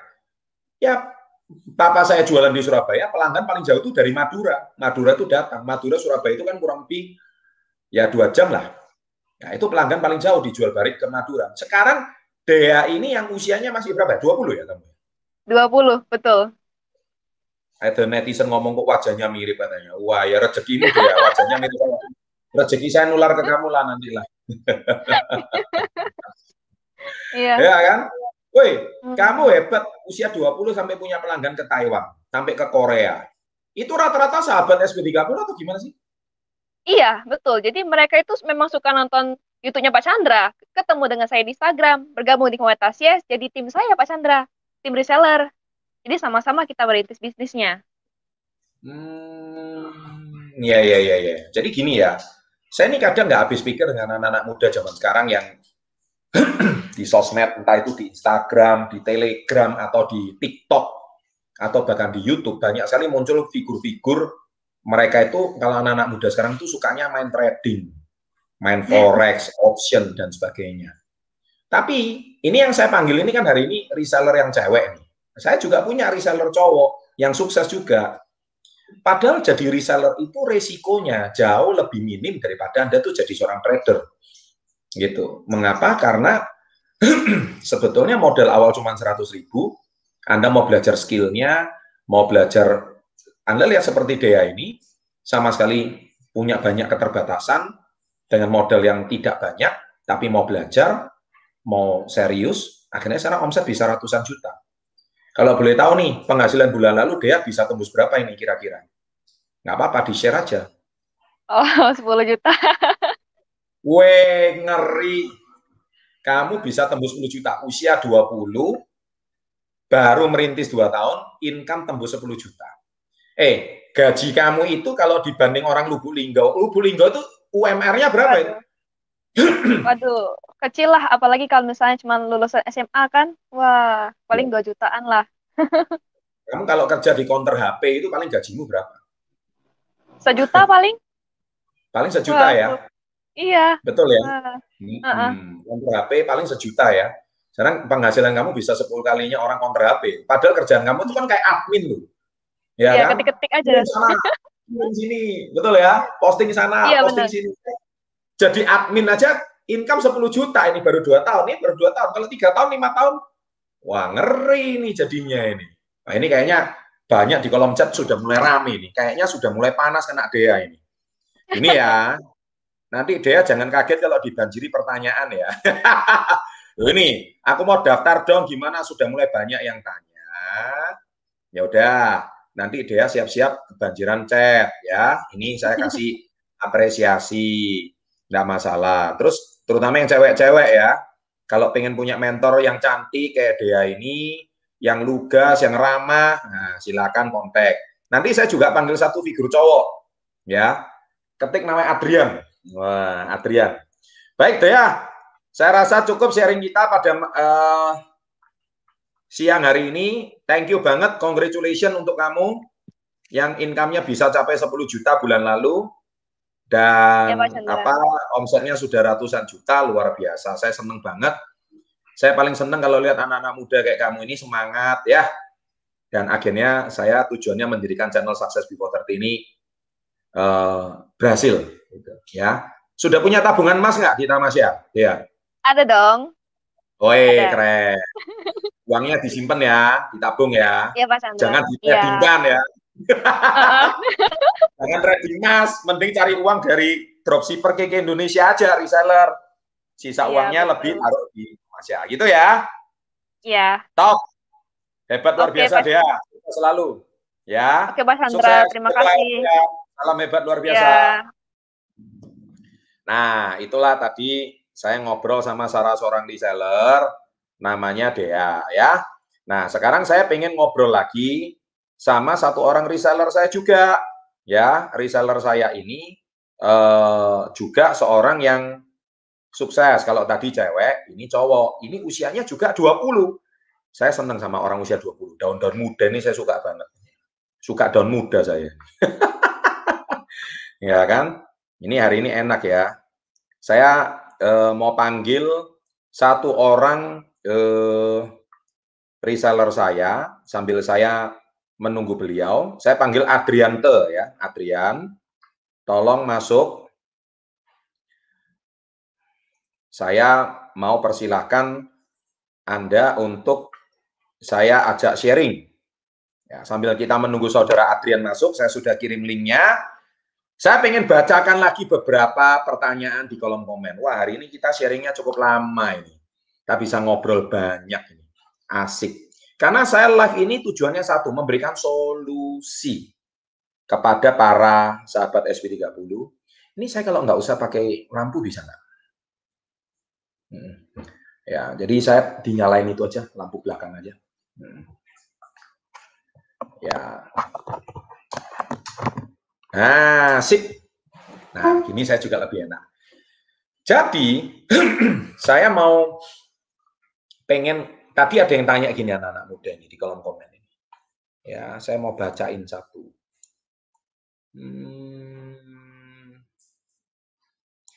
Antifa Rahmasanti. Pak, saya mau tanya untuk bisnis properti untuk pemula. Saya harus panggil pakar properti kalau untuk pemula. Tapi saran saya sih, kalau properti sama jual pembalut atau jual bekapul beras merah, kalau tahu caranya, mending Antifa ini chat sama Dea aja. Ya, kamu langsung chat sama Dea, mending cara jualan. Karena setahu saya jual properti itu nggak semudah jual suplemen. Kalau suplemen itu orang butuh, dan nilainya itu kan tidak tinggi. Apalagi pemula kayak kamu, nominal 100-200 ribu itu kan tidak sulit. Dan market cap-nya itu market value-nya itu lebih gampang. Ya, kalau tahu teknik jualannya, pangsa pasarnya bisa seluruh Indonesia. Kalau jual properti itu tidak mudah. Ya, saya punya Mbak aset properti, punya banyak. Tapi properti itu saya tidak jual beli, saya simpan. Gitu. Kalau Anda mau jual properti ya mending aja jadi agen properti. Tapi sekali lagi agen properti itu juga tidak mudah ya, karena Anda jualannya barangnya ratusan juta sampai miliaran. Memang kalau dia sampaikan komisi, agen properti komisinya bisa 2-3%. Tapi sekali lagi sama aja, market cap-nya itu adalah orang yang membutuhkan properti tersebut. Tapi besar mana pangsa pasarnya orang yang hari ini punya uang ratusan juta sama orang yang punya uang ratusan ribu. Nah, kalau uang punya ratusan ribu, perputarannya cepat, itu income-nya besar. Malah Antifa saya sarankan kamu mending jual barang ratusan ribu, tapi suatu hari bisa beli properti gitu loh. Nggak usah jadi agen gitu loh. Ya kan? Itu kan lebih enak menurut saya. Ya. Nah, oke. Sebentar, sambil saya menunggu Adrian nih. WTC, Pak Chandra, tanpa melalui kuadrat employee, bisakah langsung ke kuadrat self employee, Pak? Skillnya belajar otodidak. Bisa, bisa. Contohnya, employee itu kan karyawan. Self employee itu kan small business owner atau Anda itu bekerja sendiri, tapi Anda itu tanpa ada atasan. Bisa sih. Anda buka warung, jadi reseller. Ini kan termasuk self-employed. Contoh kayak Dea tadi. Dea itu kan nggak pernah bekerja jadi employee. Tapi dia langsung self-employed. Dia langsung jadi reseller. Reseller itu termasuk self-employed. Sampai sekarang Anda membangun bisnis yang besar, cabangnya banyak, resellernya banyak, Anda bisa naik pangkat ke business owner, ke kuadran B. Tapi sebelum Anda naik ke business owner, Anda harus dari awal tuh fokus ke menjadi reseller dulu. Jadi kalau Anda punya mentor, nah kata kuncinya itu mentor, skillnya belajar otodidak. Kalau otodidak sih berat, ya. Tapi kalau Anda masih anak muda, silakan. Anda mau jatuh bangun, mau bangkrut dulu, mau habis-habisan dulu, silakan. Tapi kalau ada mentor, ibaratkan ada GPS, kan lebih cepat. Contoh kayak tadi si Dea, kalau dia nggak ada mentornya Cindy, kayaknya beliau itu bisa lama banget tuh. Jadi apa? Punya omset ratusan juta. Tapi kalau Anda hari ini sebagai seorang self-employed, Anda hari ini tanpa mentor bisa sih. Contohnya kayak salah satu murid saya itu, namanya Chris. Beliau tuh dulu beli franchise 15 juta. Franchise-nya itu jual beli apa siomay ya atau apa gitu. Nah, tapi karena tidak didukung oleh support system yang baik, akhirnya punya karyawan satu, dagangannya siomaynya nggak laku karena pangsa pasarnya harus cari sendiri. Dia harus jualan di sekitar. Dia tidak menggunakan kekuatan sosmed. Akhirnya gimana? Akhirnya ya seperti kita ketahui, akhirnya dia beli franchise itu malah uangnya habis. Ya, omsetnya nggak laku. Nah, disitulah awal pelajaran pertama, kebangkrutan pertama. Nah, jadi saran saya WTC, cara yang paling bagus untuk mempermantap mental Anda adalah menjadi seorang reseller. Oke? Saya undang saudara Adrian. Masuk Adrian.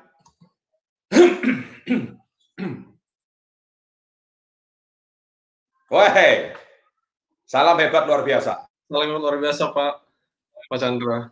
Selamat siang. Kamu asli orang mana? Aslinya Makassar Pak, Sulawesi Selatan. Umur berapa sekarang? Umur 22 tahun Pak Chandra. 22 tahun, keren. Iya. Sekarang kamu masih kuliah atau sudah lulus jadi sarjana? Masih kuliah Pak, ini lagi semester 8, semester akhir. Semester 8 ya, saat ini. Iya. Nah, kamu kenal komunitas Yes itu awalnya kapan? Komunitas Yes itu dari 2018 Pak Chandra. Oh, berarti nggak jauh beda sama Dea ya? Kalau Dea 2019, kamu 1 tahun lebih awal ya? Iya, benar. Setahun lebih awal. Saya mau tanya nih, waktu awal kamu kenal komunitas Yes, itu prosesnya gimana? Kalau saya boleh tahu. Sebenarnya waktu di Makassar, waktu SMA itu sudah pernah nonton Pak Chandra juga soal bagaimana membangun bisnis, segala macam. Saya sering nonton karena orang tua juga sebenarnya ada background bisnis. Nah, tapi waktu itu saya belum tahu ada komunitas. Nah, terus waktu itu merantau ke Jakarta, ke Tangerang, dan teman saya ada ke Surabaya. Nah, Pak Adriel. Nah, Pak Adriel ini yang saya racuni juga, kamu nonton SP30 aja nih, bagus. Nah, ternyata dia yang ketemu Pak Chandra duluan kemarin. Nah, akhirnya dia yang gabung duluan, lalu saya nyusul gitu loh. Ketika beliau ngajak saya, oh ini komunitasnya Pak Chandra loh, gitu. Baru saya gabung 2018 Pak Chandra. Oh, awalnya tuh kayak gitu ya? Iya. Terus waktu itu kamu di Tangerang, kamu sambil kuliah gitu ceritanya ya? Iya benar, di Tangerang sambil kuliah. Nah, saya tanya, kamu kan cowok ya? Iya Pak Chandra. Kamu lihat sekarang kan di YouTube itu kan, di IG, di sosial media itu kan banyak mentor-mentor tuh, iya. Macam-macam tuh mentornya. Kebanyakan itu apa? Mentornya trading gitu ya. Wah, show mobil mewah gitu ya. Kebanyakan kayak gitu ya. Kamu nggak tertarik itu ikut mentor-mentor gitu? Kenapa kok kamu tertarik ikut saya yang cuma jualan pembalut ini? Kalau saya mikirnya sih Pak, gini, kalau kita mau investasi waktu kita, apalagi uang kita, itu bagusnya kepada bisnis yang kita kenal, yang kita udah tahu kan. Nah, kalau kita mau trading kan itu menurut saya mungkin bisa ya, mungkin ada yang berhasil juga, tapi menurut saya risikonya jauh lebih tinggi. Jadi mungkin jauh lebih banyak orang yang gagal gitu, apalagi tidak dibekali dengan pengetahuan yang cukup. Nah, tapi kalau di bisnis ini, ya saya sudah jalani sekitar hampir 3 tahun Pak Chandra. Jadi seluk-beluknya, cara masuknya, cara stok barangnya sebanyak apa, saya sudah paham gitu. Jadi saya nggak takut lagi kalau investasi di bisnis saya sendiri, karena menurut saya return di bisnis itu jauh lebih tinggi Pak Chandra, karena modal saya juga sama mungkin kayak Budaya tadi, mungkin saya agak lebih banyak ya, cuman returnnya jauh lebih besar sekarang gitu. Kamu awal waktu gabung di komunitas Yes, income-mu berapa? Modal awalnya berapa? Modal awal waktu itu 1 juta Pak Chandra. Waktu itu paketnya. 1 juta. Kamu dapat barang apa waktu itu? Nates Pak Chandra, pembalut. Pembalut. Kamu kan cowok, ngapain mau jual pembalut? Karena menurut saya pertama saya coba dulu nih, tapi bukan coba ke diri sendiri ya, coba keluarga. Saya cobain ke keluarga, ternyata memang orang tua saya itu suka dengan nates. Nah, lalu saya dari situ yakin Pak Chandra, dan memang kan pasar untuk pembalut kan semua cewek pakai dari umur 14 tahun sampai umur 50 tahun sudah pakai. Jadi lifetime produknya itu panjang banget Pak Chandra. Jadi kalau kita mau punya customer dari muda sampai tua itu, kalau dia pakai nates, wah itu udah omsetnya udah bergulung-gulung kali lipat Pak Chandra. Teman-teman kamu yang cowok nggak ngolok-ngolok kamu tuh, kamu laki kok jualan pembalut? Ada sih Pak Chandra, tapi ya saya ini ketawain aja. Laki itu kan harus trading saham keren. Ngapain jual pembalut, pegang barangnya cewek? Terima ongkos pasang nggak?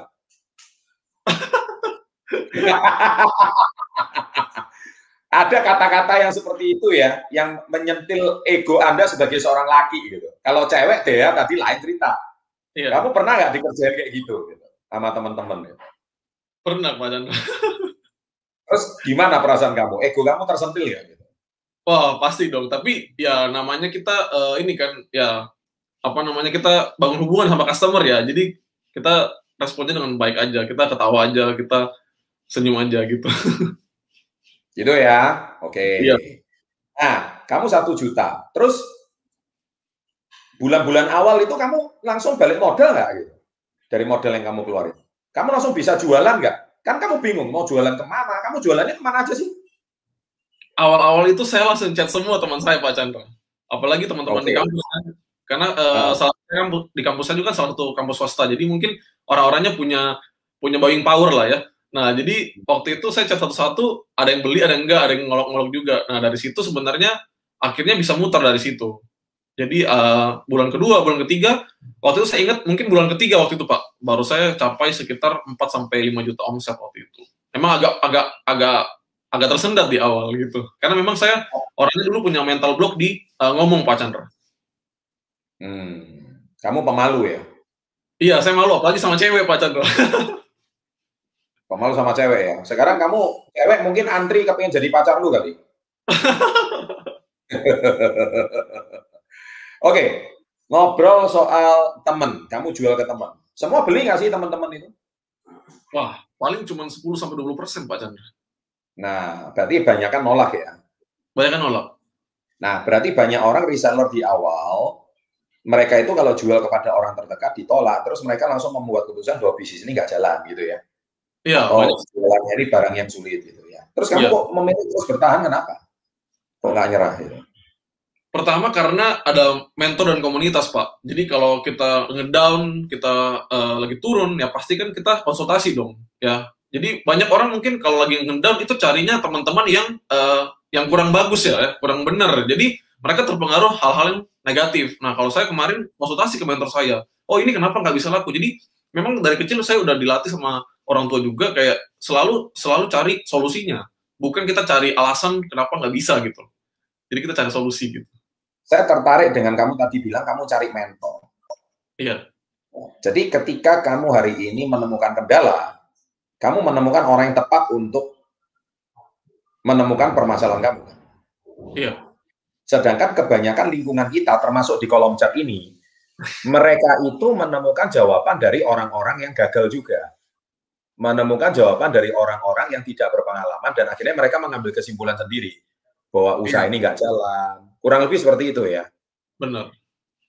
Nah, gini Adrian, saya senang banget tadi kamu sharing awalnya 10 cuma 20% yang beli. Tadi Dea itu ada ngomong satu kalimat, lebih enak jual kepada orang yang tidak kita kenal. Kamu setuju nggak dengan kata-kata ini? Menurut saya di awal mungkin nggak setuju sih, karena kan istilahnya kita masih masih berlatih lah ya. Nah kalau saya memang dari awal saya benar-benar circle saya itu saya habisin semua Pak. Saya nggak tahu malu, saya habisin semua. Nah setelah habis, nah baru saya ekspansi ke orang-orang yang saya nggak kenal. Nah sekarang omset kamu tuh rata-rata dari orang yang tidak kamu kenal kah atau orang yang kamu kenal? Yang customer yang lama ada yang kenal, tapi sekarang banyak yang baru lagi masuk. Berapa persen persentase Anda, omset Anda sekarang itu dari orang yang tidak Anda kenal? Mungkin yang nggak kenal bisa 80%, Pak. Berarti omongan dia tadi itu ada benernya juga. Jadi bisnis Anda itu berjalan dengan 80%. Nah, itu semua kekuatannya dari mana? Pribadi atau sosial media? Kalau sekarang sosial media, Pak. Kalau pribadi udah nggak kuat. Nggak kuat. Iya. Nah, gimana tips kamu secara sosial media kok kamu sampai sekarang bulan lalu 3 bulan terakhir ini omset kamu bisa tembus kayaknya ada hampir setengah M mungkin ada kali ya, 300 juta sampai setengah M ada mungkin ya satu bulan ya omset dengan tim soal global ya. Iya Pak. Customer kamu sampai di mana aja sih? Dalam negeri, luar negeri juga ada? Iya, luar negeri kemarin itu sampai ada tim reseller juga sampai ke Filipina kemarin, sama Kamboja ada. Filipina sampai Kamboja? Iya Pak. Belanja berapa Filipina? Kalau Kamboja kemarin itu sempat ambil 3 juta, 4 juta ada. Kalau Kamboja itu ambil kalung kayak Life Force, Pak. Kalau Filipina? Iya, Filipina. Kayak Life Force dia ambil 1 buah, 2 buah. Ada negara lain selain 2 negara itu? Kalau negara lain, Malaysia juga. Malaysia, Singapura, mirip sama dia sih tadi. Taiwan, Hong Kong, Jepang, Korea juga ada kemarin. Gila. Berarti kamu punya... Europe pernah. Kamu punya customer itu pembeli sampai internasional dong ya kalau gitu ya? Iya Pak Chandra. Nah, pertanyaan saya sekarang satu. Kamu kok bisa jual sampai ke negara-negara jauh itu gimana sih tipsnya? Tipsnya ya pasti kan kita harus mendekatkan diri sama traffic itu. Trafficnya orang luar negeri kan itu banyak juga, salah satunya di SP30 Pak Chandra. Gitu, dari situ saya dapat juga reseller dari mereka, dari kalangan-kalangan orang luar negeri. Lalu saya training mereka, saya ngajari juga mereka bagaimana caranya kita jualan. Nah, sehingga kita punya customer base juga di sana, Pak, gitu. Cara kamu trainingnya gimana dengan orang yang di luar negeri? Pakai grup WA kah, Telegram kah, WA call kah, atau apa? Kalau kebetulan memang saya ini ada grup WA juga, terus juga saya biasa call pribadi, tapi paling banyak kita ngadain meeting. Jadi kalau kita meeting mingguan, kita evaluasi, kita ngobrol, kita sharing, apa sih kendala-kendala yang biasa kita lalui. Karena kan pasti tantangan orang yang di luar negeri sama di dalam negeri itu beda Pak Chandra. Jadi mungkin cara penanganannya pun beda-beda. Kalau di luar negeri itu tantangannya seperti apa? Boleh kamu ceritakan? Tantangan di luar negeri ya. Nah, tantangan di luar negeri menurut saya itu waktu mereka tuh sangat sedikit Pak. Karena mereka itu rata-rata bekerja itu jadi pegawai rumah tangga. Jadi itu hampir seluruh waktunya itu ngurusin rumah tangga orang kan. Dari pagi sampai malam.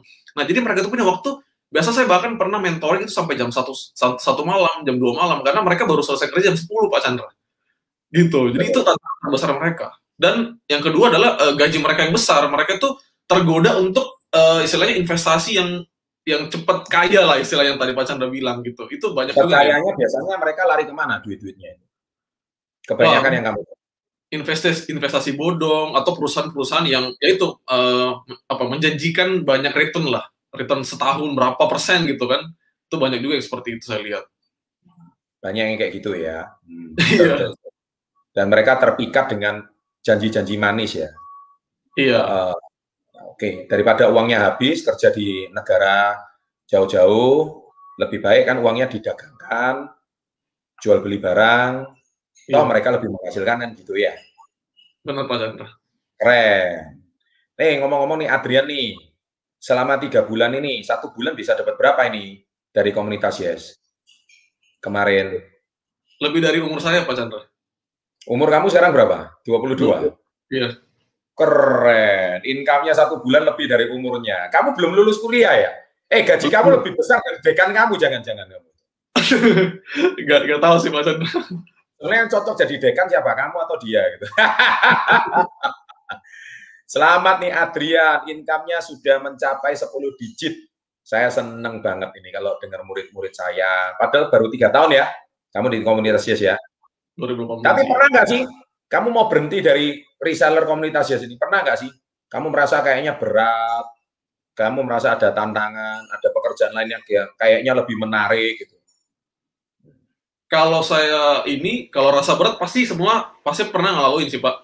Tapi kalau saya lihat kayak misalkan pekerjaan lain lebih bagus atau lebih menghasilkan, saya rasa ya kita selalu punya perbandingan lah ya. Kita selalu menganggap rumput tetangga itu lebih hijau Pak Chandra. Nah tapi pada praktiknya nggak juga gitu, karena masing-masing teman saya juga seperti itu. Wah kamu enak ya di sana gini-gini, tapi dia nggak tahu perjuangan saya waktu 2018, 2019 itu gimana. Mungkin sekarang kelihatannya enak karena ya memang sudah berkembang. Nah jadi prinsip saya ya kita harus konsisten di bidang kita yang kita mau tekuni di bidang kita, lalu kita harus benar-benar mati-matian cari caranya gitu. Kalau saya gitu sih Pak, jadi saya nggak akan berhenti kalau belum selesai gitu loh. Oke, keren.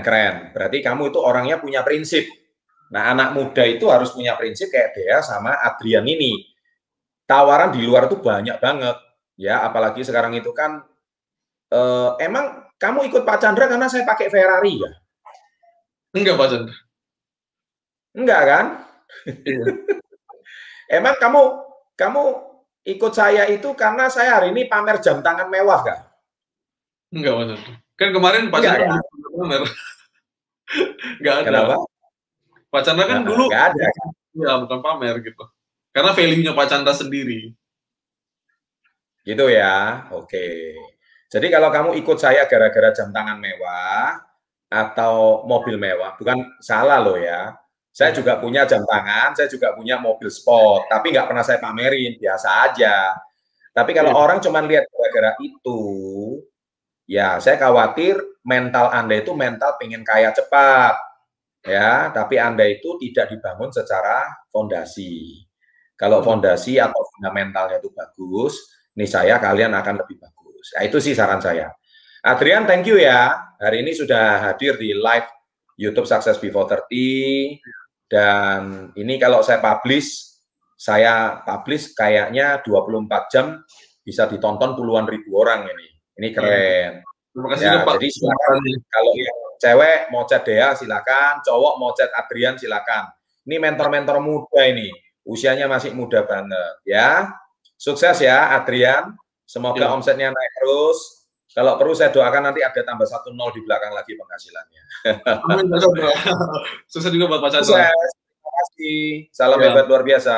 Salam luar biasa Pak Chandra. Nah, guys, saya rasa kita udah tak terasa udah 1,5 jam live. Dan mungkin saya mau jawab satu pertanyaan lagi yang di luar bidang reseller. Nggak masalah. Jadi supaya anak-anak muda ini lega ya. Jadi dan kita hari ini pengen sharing dari berbagai pandangan supaya kita itu bisa paham mengapa ini ada Matthias Matterson ini. Saya rugi 25 juta gara-gara investasi bodong, Pak. Nih. Coba bisa ditampilin, Pak. Kata-kata Matthias ini, ya. Saya mau bahas investasi bodong. Ini menarik banget. Ya. Gara-gara investasi bodong, Pak, di usia 19 tahun. Puji Tuhan sekarang bisa bangkit lagi setelah gabung komunitas Yes. Matthias, kamu punya link nggak? Saya mau kirim. Kamu punya IG. Tolong Matthias kirim lagi IG-nya. Kita kirimkan linknya ke IG kamu sekarang juga. Saya mau tanya lebih jauh masalah investasi bodong ini. Karena ini banyak sekali anak-anak muda zaman sekarang itu sangat terpikat dengan yang namanya investasi bodong. Dan dia nggak tahu kalau itu bodong. Kamu sampai rugi 25 juta, itu kalau 25 juta dibelikan kalung Kiki Life Force bisa dapat berapa ya? Itu kamu jual balik, ya, itu luar biasa. Mathias Mederson, kamu sekarang langsung DM juga ke IG-nya Success Before 30. Mathias, kamu langsung DM sekarang juga ke IG-nya Success Before 30. IG-nya Success Before 30, bukan IG Canda Putra Negara. Saya tunggu sekarang juga, Mathias, saya pengen ngobrol sama kamu. Saya mau sharing masalah investasi bodong. Karena ini menarik banget, karena zaman sekarang ini banyak sekali figur-figur atau mentor-mentor yang mereka itu sangat agresif di sosial media. Termasuk semalam kan Anda lihat di IG saya, ada penipuan atas nama saya. Ya, nah penipuan tersebut sudah sangat jelas-jelas merugikan saya. Nah, penipuan itu atas nama saya itu sangat tidak pantas ya, membuat grup Telegram atas nama saya dan mereka mengatasnamakan saya menjanjikan keuntungan harian. Nah, itu salah satu juga bentuk investasi bodong. Nah, padahal sudah jelas-jelas saya klarifikasi itu bukan saya dan oknumnya sedang kita cari. Ya, kalau oknum itu mau berurusan sama saya ladeni. Ya, kalau Anda memang cuma seorang pengecut, Anda seorang yang beraninya cuma pakai figur orang lain, saya bisa temukan kamu. Kamu mau lari kemana, saya bisa temukan kamu. Masih ingat kasusnya Bustami melakukan pelecehan seksual sama istri saya? 3 kali 24 jam saya bisa kirim polisi ke rumah. Ya, saya lepaskan dia, saya tidak perkarakan dia lebih lanjut karena satu faktor kemanusiaan. Termasuk kamu. Kamu kalau mau macam-macam sama saya wanti-wanti. Kamu mau adu keras sama saya bisa tangkap kamu 3 kali 24 jam. Kamu hapus grup itu, klarifikasi minta maaf, atau kalau tidak, saya akan cari kamu. Jangan macam-macam. Ya, saya bisa lacak kode IP kamu, grup Telegram kamu kemanapun saya bisa lacak. Kamu mau bersembunyi kolong langit pun saya bisa temukan. Jangan macam-macam sama saya. Ya, kamu mau main sama saya, ayo saya ladeni. Kamu mau main berapa ronde saya ladeni. Ya, jadi anak-anak muda zaman sekarang kalau kamu mau pansos bukan seperti itu caranya.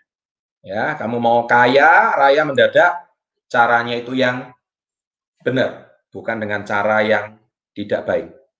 Kamu mau coba, saya kirim polisi kayak Bustami kemarin. Mau coba. Kalau mau coba, bisa saya ladeni. Gitu. Saya di Surabaya, sana di Aceh. Acehnya pedalaman lagi, saya kirim. Ya. Itu kalau perlu Bustami, saya undang sekarang juga bisa.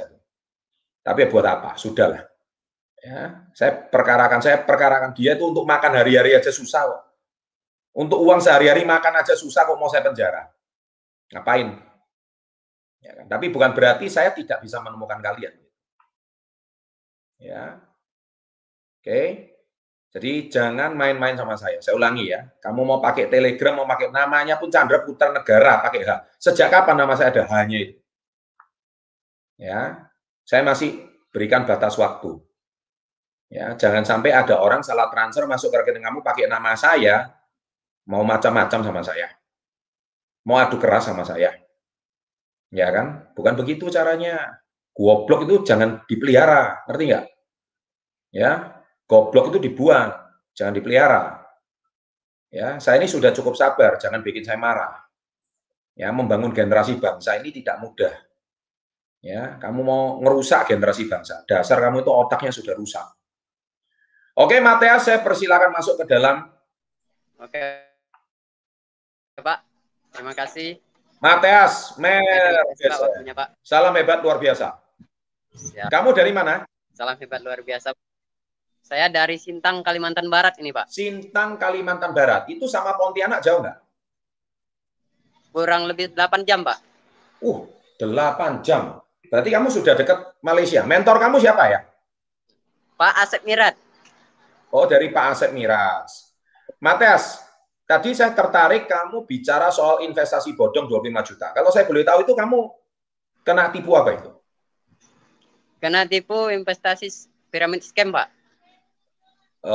Ponzi ya, sejenis skema piramida ya. Ya. Namanya apa itu? Kalau perusahaannya tuh perusahaan QNet. QNet. Oh. Ya. Yang slogannya ora umum itu ya katanya ya. Ya, betul, Pak. Aduh, kamu kok bisa kena tipu itu? Kenapa kok kamu bisa masuk ke situ itu ceritanya? Awalnya tuh saya dari Sintang ini, Pak, ditawarkan kerja. Nah, kerjanya itu kan di Pekanbaru, di Riau, di Sumatera kan, di Pulau Sumatera. Ya udah, waktu itu saya berangkat. Kan ditawarkan kerja, namanya juga masih ditawarkan kerja. Oh, gitu ya. Yes. Namanya juga usia saya 19 tahun, itu kan baru lulus sekolah. Jadi ya saya tertarik lah karena mencari yang namanya penghasilan untuk diri sendiri kan. Jadi saya waktu itu berangkatlah izin dengan orang tua ke Riau. Nah, orang tua pun izinkan, habis datang ke sana rupanya itu, Pak. Dan saya uang tabungan saya dari semenjak ya saya diajarkan orang tua saya nabung juga, dan beberapa aset orang tua kena jual dia demi itu, Pak.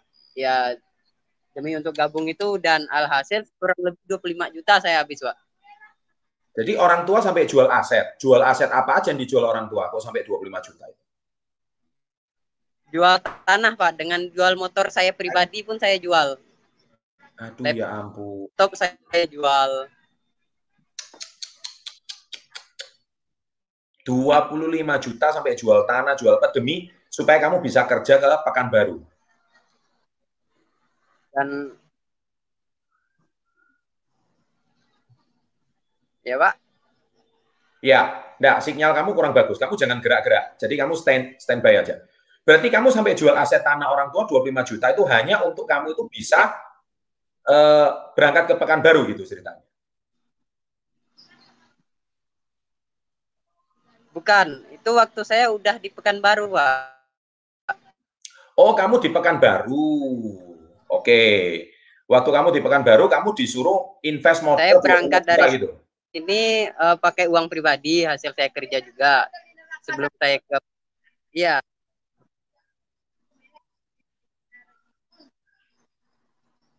Oke. Nah, terus kamu disuruh ngapain aja waktu di Pekanbaru? Apa, Pak? Kamu disuruh ngapain aja waktu di Pekanbaru?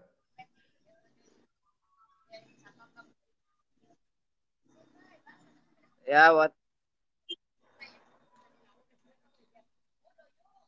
Pak? Kurang jelas. Tuh, betul. Nggak, kamu jangan gerak-gerak. Kamu standby aja. Jadi sinyalnya tadi kamu tuh lari-lari.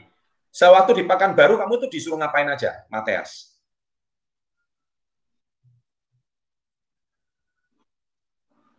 Disuruh ngajak kawan, Pak. Suruh ngajak kawan. Ya, alhasil kawan saya 24 orang, teman sekolah saya, teman satu kampung, teman satu daerah dari Sintang, 24 orang saya ajak ke sana. Waduh. Dan semua datang. Dan banyak sampai saya kelahi dengan Iya, Pak. 24 orang itu datang juga ke Pekanbaru gara-gara kamu. Datang, Pak.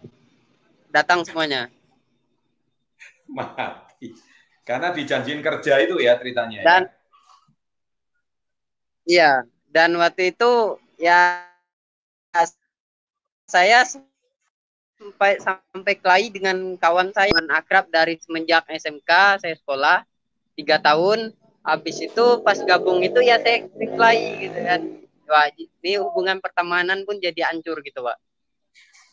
Gila. Terus kamu selama di Pekanbaru suruh ngajak orang. Kamu invest 25. 25 itu dapat apa? Ya nggak ada, Pak. Saya balik ke sini pakai uang orang tua juga, balik ke Sintang. Gila. Kamu itu dijanjiin kerja, suruh store modal 25, nggak dapat apa-apa. Terus berapa lama kamu di Pekanbaru? Iya. 1 tahun, Pak, saya di sana. Gila, kamu tinggal di rumah siapa 1 tahun? 1 tahun itu tinggal di ngekos juga. Tapi ngekosnya itu juga, Pak. Kalian kita bayar, kita pun bayar juga. Oh, jadi 25 itu termasuk biaya hidup kamu di Pekanbaru selama 1 tahun gitu ya ceritanya ya? Nah, jadi selama 1 tahun itu saya nggak dapat apa-apa. Uang saya hilang, saya hitung semua 25 juta, Pak. Sampai teman-teman kamu juga store uang yang sama, gitu ceritanya ya? Mereka juga sama. Makanya ya, di Indonesia ini ya, itulah banyak orang menyamaratakan direct selling dengan money game. Iya, beda sekali. Nah, itu kan money game Ponzi sudah jelas. Berskema MLM. Nah, itulah. Makanya ngaco itu semuanya. Nah, sekarang kamu kan stres tuh. Kapan kamu ketemu komunitas Yes? Saya ketemu komunitas Yes ini kurang lebih 7 bulan yang lalu. Mulai dari awalnya. Awalnya gimana kamu bisa ketemu komunitas Yes? Awalnya saya nonton, Pak, nonton channel Bapak kan, channel SP30. Saya tertarik tuh pas saya nonton ya, saya cari namanya motivasi. Ya habis itu cara-caranya agar bisa bangkit. Ya udah saya cari di YouTube, ini ada nih channel SP30 ya, saya tonton dari situ, dan akhirnya setelah itu saya mulai mental saya mulai naik. Udah nggak down lagi. Habis itu saya DM Pak Asep. Saya bilang saya mau belajar. Jadi mentornya Pak Asep ya? Iya, saya DM langsung, Pak. Waktu itu. Nah, sekarang modalmu perlu store 25 juta nggak untuk gabung komunitas Yes? Nggak perlu, Pak. Emang nggak perlu sama sekali. Nggak perlu ya? Sekali. Berapa modal awal kamu berapa di komunitas Yes ini? Modal awalnya mulai dari yang 99.000, habis itu saya update yang 2,5 waktu itu, Pak. 2,5. Paket break. Terus kamu dapat apa? 2,5 kamu dapat apa? Sekarang masih banyak yang didapat, macam kita belajar, ya training jualannya seperti apa, diajarkan dengan Pak Asep juga. Nanti jualannya ini seperti apa, ini ngembangkan brandingnya itu seperti apa gitu, Pak. Pakai websitenya, jualan di market seperti apa. Jadi gitu, Pak. Dapat ilmu ya. Yang penting kamu dapat ilmu banyak ya. Oke. Sudah bisa menghasilkan keuntungan nggak dari komunitas Yes? Sudah bisa menghasilkan penghasilan ya? Puji Tuhan udah Pak. Udah mulai beberapa yang terjual seperti kalung keke lepos kemarin juga udah terjual, dan beberapa bakal beras merah, vitamin berwisi. Nah, ada juga pembalut, Pak. Saya mulainya dari pembalut juga. Woi, keren. Berarti kamu 7 bulan masih proses belajar ya. Tapi intinya uang kamu nggak hilang kan? Uang kamu malah bertambah ya? Iya, nggak hilang, Pak. Nggak hilang seperti yang dulu. Kamu ngajak 25 orang itu masing-masing store 25 juta juga. Gila tuh. Mereka 12 juta, Pak. Itu mungkin saya hitung dengan uang hidup saya. Itu kan 12 juta. Iya. Kan saya hitung 1 tahun itu selama 25 juta semuanya, dengan aset juga yang udah hilang gitu, Pak. Memang orang umum itu caranya ya. Gila itu. Aduh, itu kok perusahaan bisa menggobloki orang Indonesia itu loh ya. Makanya ya, Indonesia ini orang terlalu polos, model kayak Mateas ini orang dari pedalaman, dari Sintang. Anda itu kan masih lugu polos, ditawari lowongan pekerjaan langsung terpikat, terpukau. Orang pamer kayak gini sebentar terpikat. Hei, sahabat SP30, tolong Anda itu cerdas sedikit gitu ya. Jangan mau kita itu cuma diiming-imingi sesuatu, kita langsung tertarik dan terpikat gitu. Nah, ini jadikan pengalamannya Mateas ini sebagai salah satu pelajaran berharga. Toh namanya bisnis itu kita harus merintis dari nol ya, nggak ada sesuatu yang gampang dan instan. Betul nggak, Mateas? Ini masalah sinyal ini kayaknya. Ya, baik. Saya rasa cukup ya sharing pengalaman dari Mateas. Saya doakan semoga Mateas sukses selalu dan punya sebuah ini ya yang saya bisa gambarkan. Kita bisa menjadi sebuah pelajaran dari saudara Mateas ini agar kedepannya itu lebih hati-hati lagi. Baik, saya rasa YouTube Live kita hari ini cukup sampai di sini. Kita tak terasa sudah live 1 jam 49 menit dan sudah hampir 2 jam. Ya udah, saya kasih bonus 10 menit lagi sampai 2 jam lah. Untuk kita hari ini bisa sharing-sharing. Dan kita senang banget saya bisa mendapatkan sebuah pengalaman yang sangat berharga. Tadi saya sudah tampilkan 3 figur. Yang pertama Dea Dora Ivana. Yang kedua adalah Adrian Yes. Yang ketiga adalah Mateas yang tertipu investasi bodong sampai 25 juta. Nah, 3 orang figur ini adalah sebuah figur yang sangat penting untuk kita edukasi pada masyarakat Indonesia. Jangan sampai kita itu tertipu investasi bodong. Dan kalau kita kerja dengan benar, jadi reseller, meskipun usia Anda sekarang masih muda, 20 sekian tahun, kalau Anda tahu ilmunya dengan benar, wow, penghasilan Adrian sekarang bisa 1 bulan 20 juta lebih. Seorang Deadora dengan usia masih 20, income-nya bisa 10 juta lebih. Padahal mereka semua orang daerah. Deadora dari Lubuk Linggau, kemudian Adrian dari Makassar, kemudian si Mateas itu dari Sintang, Kalimantan Barat. Ini sebuah pengalaman yang sangat menarik dan berharga. Saya rasa pada siang hari ini cukup sampai sekian. Saya mungkin, ini ada yang bertanya, adakah tips-tips khusus dari Pak Chandra bagi mahasiswa agar tidak menyesal di masa depan? Dan skill-skill apa yang harus saya miliki untuk di masa yang akan datang, khususnya dalam dunia kerja? Hilda Kusuma Purnamasari. Saya rasa mahasiswa tidak ada skill khusus. Satu kata-kata bijak dari Pak Dahlan Iskan kemarin, waktu saya wawancara beliau itu selalu bilang, habiskan jatah gagalmu di usia muda. Ya, karena setiap orang punya jatah gagal. Ya. Saya rasa channel Success Before 30 sudah cukup banyak mempersiapkan tips-tips yang harus Anda miliki sebelum usia 20, sebelum usia 25, sebelum usia 28. Itu tipsnya udah cukup banyak. Persiapan-persiapannya itu sudah saya bagikan semua. Saya nggak akan sampaikan ulang di sini. Tapi setiap orang itu punya jatah gagal.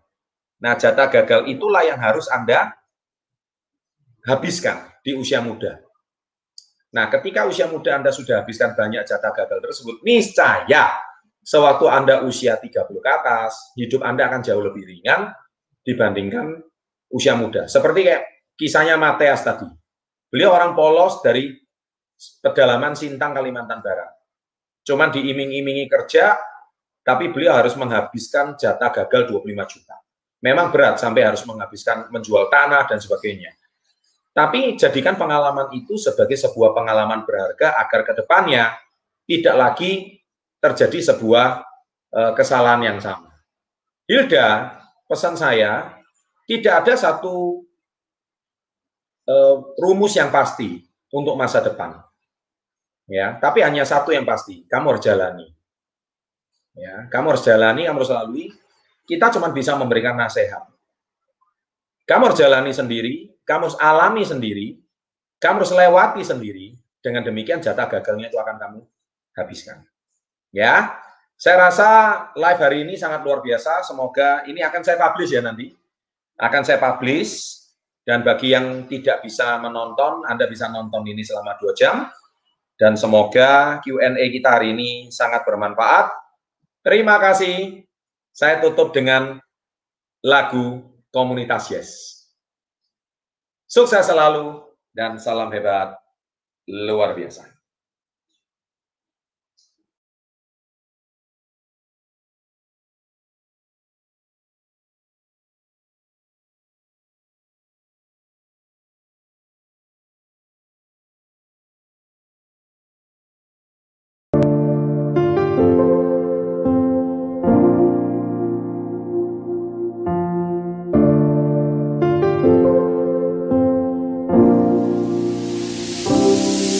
When I wake up in the morning, the sun shines so bright. Start for this day, I'm ready for my journey. Make a dreams come true, and I won't give up on my dreams. Thanks for the day. Thanks for the the dream. Thanks for my family, and thanks God for everything.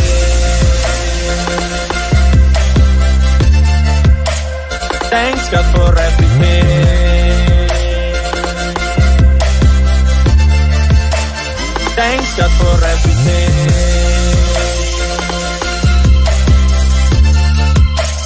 Thanks God for everything.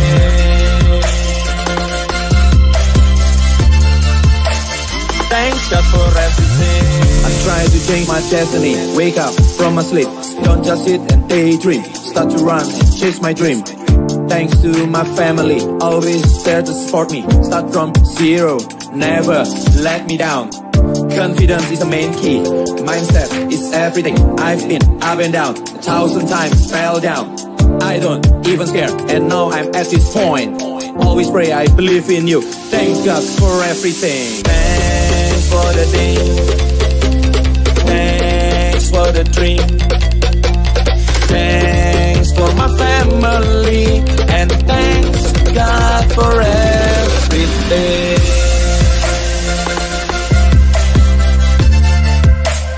Thanks God for everything. Thanks God for everything.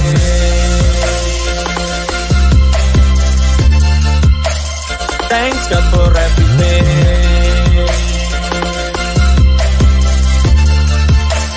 Thanks God for everything.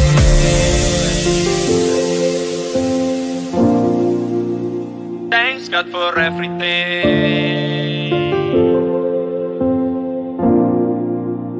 Thanks God for everything.